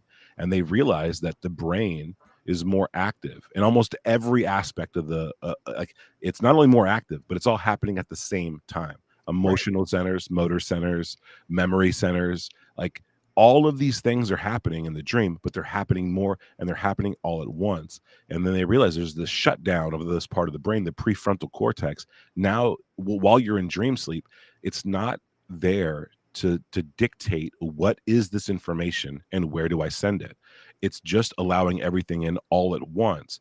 And what you find, I think, is when the astral and the observer, right, you and your imagination are separated from your physical body and the etheric body or whatever, when it's just these other two elements, that's when this like dream world gets created for you. That's when these higher beings maybe, right, are outside of you, helping by building images in your brain, giving you scenarios to kind of walk through maybe it's your higher self, right? So, you know, your higher self is now able to give you music and movies in order to motivate you this way or that way. But that's great. And that's worked, I think, for a long period of time, giving us information through the dream and letting us heal emotionally and from trauma within a dream world is really, really important because it's a higher self kind of thing. It's a more complicated ask, but it's a healing mechanism we all need. Apparently, they've done a lot of studies that prove what dreams are doing. But it also, like I said, it puts you in a very vulnerable position where you have to be sleeping. You're not checked in. You're checked out. You need to be protected. Like you can't be out there at night dreaming. And also you can't be like awake and be in a fully dream state because then you're not making sense. Like that social communal like reality is you're not part of that. You're just there, right? Because yours is so consuming. And you get a lot of people who have these like very like strong awakenings and then they get pushed into this psychotic breakdown, right? Because there's no way they can integrate what they're seeing now into the real world. Right. But maybe through our art and maybe through our technology, we're creating a world in which we can abolish sleep as a necessity to dream, and we can start to work on the world in these metaphorical ways that we see in the dream world, right? We're receiving symbols and things. That's why the wall's red and my friend was there, but he wasn't really there. Like all these are symbolics, right? For other things. If we start to interpret the real world in a metaphorical way, in a holistic way, We're like, oh, that's why this happened, because that's why this external thing happened was a result of an internal thing that I was dealing with. And then when we start to see that, I think the boundaries of the reality start to kind of fade away a little bit, and we can start to use our metaphorical dream processor in the real world and find true meaning in the same way that like a lot of very wise people find. Like you look at like what makes someone a yogi or someone enlightened or someone ascended, and it's because they're pulling meaning from everything all at once. And when they see an event, they don't separate it from all these other things. They're always connecting it and be like, oh, this is because of this, or this is that, this is this motivation manifest. And you got to think like, how the hell did they, what is that? How are they getting this information? And it's like they don't have someone telling them it. It's just their vision is a little different. They're borrowing two different processors at once. And you see that in the brain scans too, like people who are meditating. And so, yeah, I think we are evolving to see the world differently. And that might be one of these fears, right, that's being put into our culture of like an apocalypse, right? Which I totally believe there's these cycles. I totally get that. But there's this fear that I see in society. It's always around like different moments of change where like the world's about to end, everything's over. And I wonder, like, is that just the way that things are for now, or is going to be so drastically different that the world is going to be over, but in a better way? Chaos is the state of transition between 2 points of optimization. It's something that I've researched heavily, and it's been my life's work in understanding that. And that I know for a fact that we are transitioning right now into a galactic cycle, and that evolution of consciousness is built directly into the structure of the universe and how it works and functions. And this deals with the relationship between our sun and the galaxy, and the various different patterns of solar radiation and cosmic radiation, and how they fluctuate and operate together as we transit the galactic arm, the Orion arm that we exist in within the Milky Way galaxy. And that happens because patterns repeat. And so if we watch the sun every day in the sky, and we watched it out of our kitchen window, and watched it rise, and we watched it set and come down, and you put a mark on your window as it did this, it would form a figure eight. That figure eight is called an analemma, and it's the movement of the sun through the sky. And if you just picked noon every day, and you just put a dot on your sky at noon every day throughout the year, it's going to form this figure eight cycle. If you watch the moon through the 28.5 day cycle, you do the same thing. It's going to be a massive figure eight through the sky. Well, the same thing with our sun as it moves through the galaxy. If we are able to look outside of the galaxy, the galactic arm, and watch our sun as it moves, what's called a Radcliffe wave, which recently were discovered back in 2022 by astronomers, that nebulas operate on these sine wave patterns through the galactic arms called Radcliffe waves. They move up and down like this, but also spinning and kind of like rotating like that. And that our sun was once a nebula that rode a Radcliffe wave, and it doesn't stop, and it moves with other star systems, but it moves from the bottom of the galactic arm to the top of the galactic arm. And if you watch this from the outside, it would form this figure eight shape. What is that figure eight shape? Well, it's the transition of various different points of cosmic density within the galaxy, of galactic density. We know that at the center of the galaxy, we have two massive black holes, Sagittarius A and Sagittarius B. We know that our galaxy is formulated within a torus shape, which in the center of that, you have a discretion disk, a gravitational disk that forms. And so we have denser concentrations of cosmic energy, of particles and gases and stuff like that towards the center of the arms of these galaxies and towards the center of the galaxy itself. And so at the upper and the lower parts of the arms, we're going to have different polarization of energy, and we're going to have different concentrations of energy. And our star system moves from the bottom through the middle to the top. And what can we correlate these as is we can correlate these as the seasons that our sun moves through on the galactic arm. We can have winter down here, which is a negative polarization of very low density. We can have spring and fall, which are transitions of energy with very, very high density energy and mixed polarization. And then at the top, you're going to have summer, which is a positive polarization. and very less lower density, but a different flavor of energy. And our sun moves through this, and our solar cycles, 11.3 year solar cycles, are completely dependent upon that transit of the various different densities of energies of cosmic radiation that are coming into our solar system. And they have a correlation between each other, and that affects primarily evolution on this planet. We can even see this because we know during solar minimums, we have a bombardment of cosmic radiation that hits our planet, and we have more cloud cover during that 11.3 year period, more overcast skies during that time frame. And what happens is the life cycle actually declines a little bit. We have less green and less plants and vegetation growing. And then on the other side, during solar maximums, we have less cloud cover and more sunshine. And the reason is because the sun is putting out more solar radiation, which is rejecting out the cosmic radiation and protecting us from that. And that produces less clouds, and we have more sunshine, and we have more carbon dioxide that enters the atmosphere, and we have more El Nino cycles that occur during that time frame, and life flourishes during that time frame. And so the universe is teaching us through these different cycles of the grand cycles that occur on the upper level of the precessional cycle. And that right now, in that transit through the galaxy, we actually just came out of winter and we're about to enter springtime. So we're moving out of this one less dense area. We're moving into a higher density of cosmic radiation. As well as cosmic radiation, we're moving into a different polarization of energy.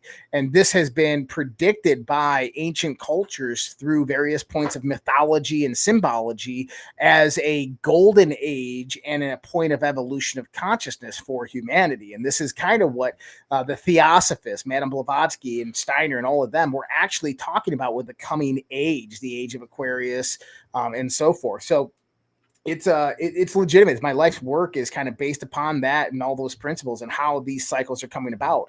The interesting thing is in 2012, the Mayan calendar right. wasn't marking an end to anything. The Mayan calendar actually maps out all of these various different cycles, from the micro nano cycles to the cycles of humanity and how we flourish on this planet, to the planetary cycles, to the solar cycles, to the galactic cycles, and then to beyond the galactic cycles. And the interesting thing about the Mayan calendar is that there's a point in time that happens in history when all of those clocks that are ticking away, marking these cycles, all reset at the same time.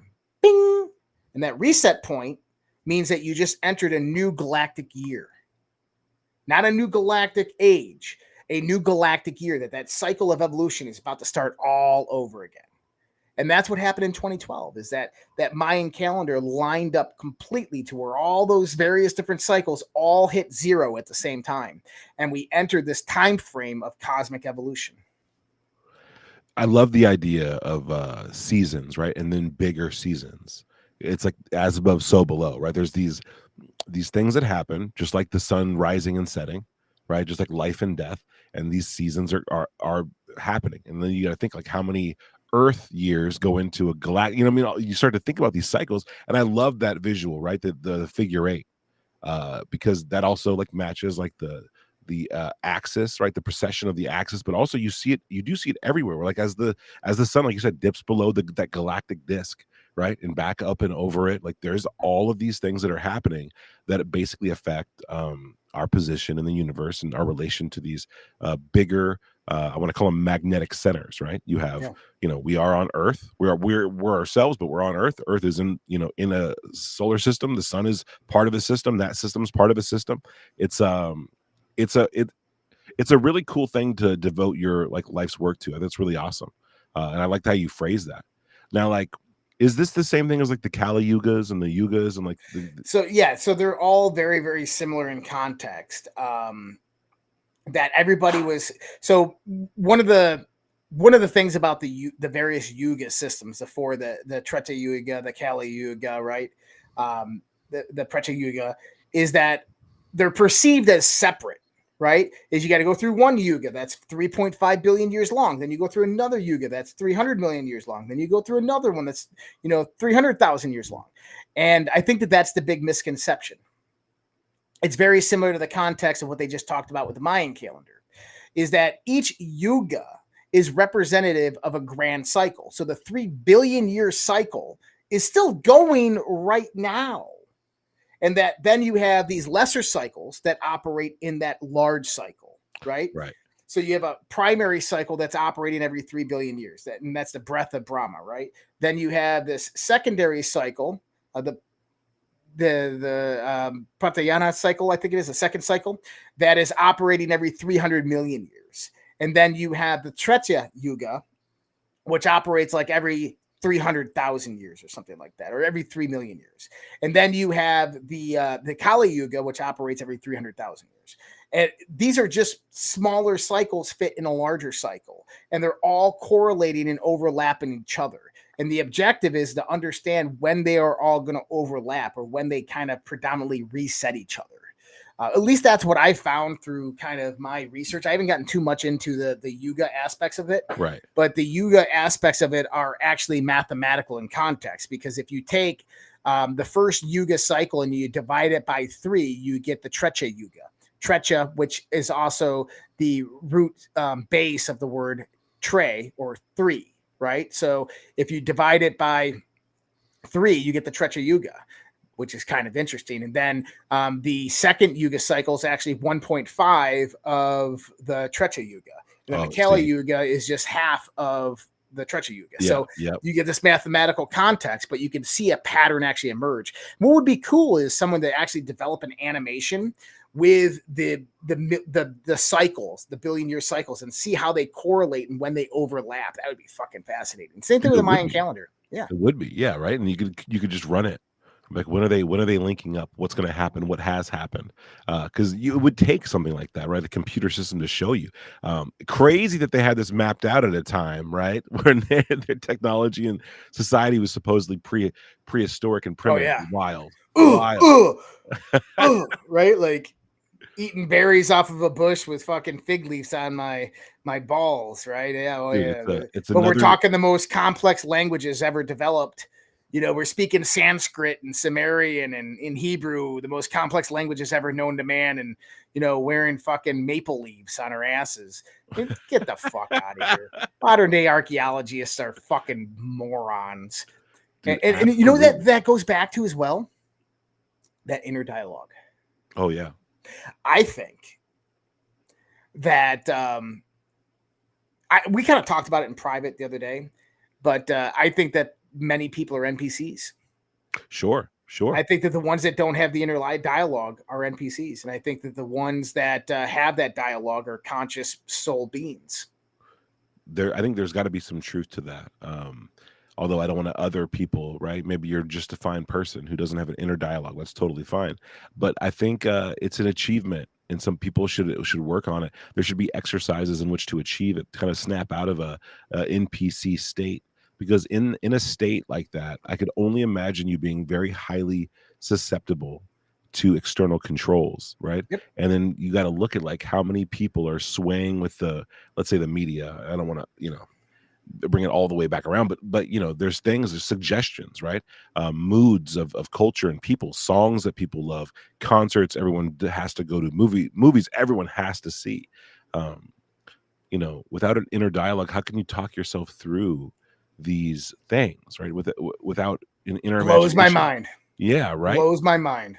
Right. Yeah. So while I want people to tap in, right, in the chat, let me know if you don't have the inner dialogue. You're not bad. You're not evil. But I think that there is an element there where we all are highly susceptible, and the same thing goes for artists, right? Artists can find themselves in a position where they're constantly in the flow state and end up making things they don't even really remember making, right? What's going on? Who's making the stuff then? So it's not like you're immune if you're this or that, but to be able to think through what you're being told, that has become visibly an issue after COVID, right?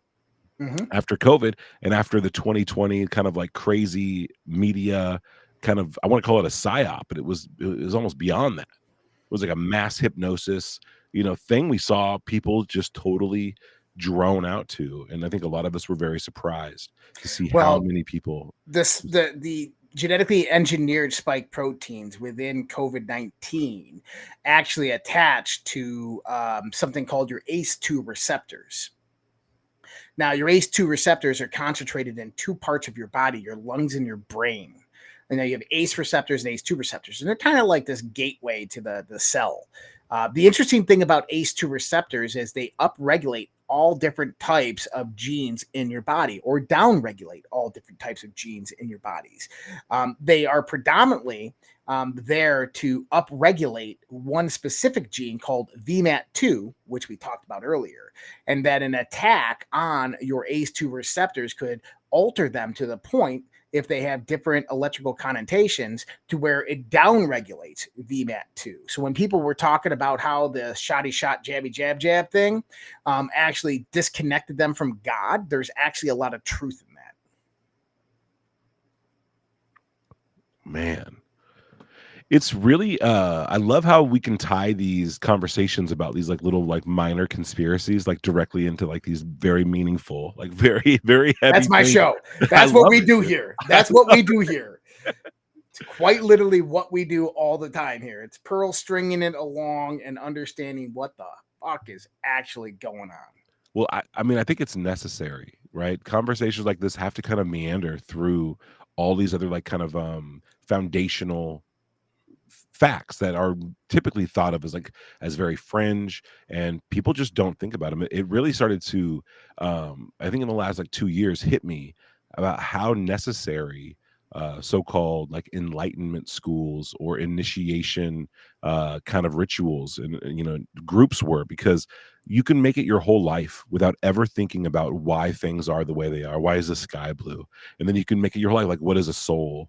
Who's controlling this body? Like, you know, people, I've seen it, people have made it through forever without ever thinking of it, and it just, okay, great. But if people want to, there's almost, you know, there's very little you can find on the surface. You have to commit that metaphorical like ritual of descending right into the underworld. Like I think that's one of the reasons why we love stories so much, is it mirrors this action, right? The idea that we are, journey, yeah. right, we're like souls. We came here to be limited on our experience, so that way we can work through it and come out better on the other side, transformed and stronger, but only after you lose all these things that you thought you needed, right? So it in many ways for me mirrors the idea of the hero's journey, where you have to voluntarily, you know, you're confronted with a choice, call to action, and if you take that, then now you descend and you gain all these attributes, then lose them suddenly. You have a guide, you have all these different elements that make up one of these hero's journey kind of myths, and then at the end of it you come out better, with more appreciation. It's like a Tom Cruise movie, right? Every Tom Cruise movie, right? It's always the same, right? This young, attractive, know-it-all, successful guy thinks he has it all, then something happens and he loses it, and then he has to rebuild himself back up, but better. And then by the end of the film, he's just as good looking, just as cool, but now a little more humbled, which makes him better and more, you know, calm, and he can go throughout his life doing that, but more Tom Cruisey. That's every one of those stories, and it fits when we think about, when I like to think about universal truths and like the way that things might have started. The more in line it is with things that are, you know, these, you know, that are universal, like the hero's journey, or the reason why we're so attracted to these stories, the more in line it fits with, like, you know, as a plausible theory to me. And I found a lot of connections between like these ideas about why, you know, they're, I guess, what do you call them? They're esoteric. They're bigger ideas about consciousness and evolution, but they need to be asked. And it's hard to find places where you can actually talk about it, man. I'm becoming quite a fan of your show. I think this is one of the best ones out there, and I like how spread out you've made it on all these different platforms and stuff, man. I'm gonna be sharing a lot of this stuff as I go through it and find it, because it's hard to find people that know about all this stuff as well and can talk about it coherently. It's rare, especially in the UFO community. Now, I love the UFO community, but like it is set up with a bunch of assumptions about what this thing must be, and it's hard to find people who are willing to go outside of that what if and into like an even bigger what if? Like, what if they're not aliens from another planet? You know, well, like, and those are a lot of possibilities there. I mean, here's the thing: is it is and it isn't, right? It's all of those things, and then it's not those things. Mhm. And there's things that we can't even comprehend what it is because we don't have the mental capacity or the things within our mental constructs to even understand it at this point in our lives. And I think that that's fascinating. And that's my drive in life, is to learn the things that I did not know, and to expand my mind to those points of reality extrapolation to see beyond the veil is really what it is. And that's been the journey of my life so far. And I can't wait to keep on going with it. Good stuff, man. Yeah. Tupac, we're going to have to do this again. We're going to have to do another Friday night. This was 2.5 hours. This was fantastic. I got to get James's show up. So for everybody out there waiting for Unrestricted Warfare, actually tonight is the prepping show. So we'll have that up here in just a little while. And then all of us are going to go to socialredpill.com and we're going to jump on a Zoom called Fringe After Dark. And that's where we continue the conversation on a Zoom. And you can find that over at socialredpill.com, socialredpill.com. And if you guys want to join us over there, just go to socialredpill.com. It's our private social network. You can join there. And then I will post the link for the Zoom in the primary chat for everybody who wants to join. And I hope to see all of you guys there. I'm going to invite Tupac. I don't know if he's got something to do, but I'll invite him and we'll see if he shows up. But much love, respect, God bless. And you guys take care. All the links to go visit Tupac, by the way, are in the description box. We were posted during the show on the scroll bar below. UFOtimeline.com. Really easy to remember. UFOtimeline.com. And then also, if you want to follow him on xx.com/Tupac, like the rapper, Tupac, Abra, Abra 2. You can find him over there. Tupac, thank you, my man. We'll have you back here in about a few weeks. We'll have you back on. I can't wait. I'm actually excited for that conversation. But much love, respect. God bless everybody. Take care. Have a great night, and we'll see you guys next time. Take care. Spoon, that's impossible. Only try to realize the truth. What truth? There is no spoon.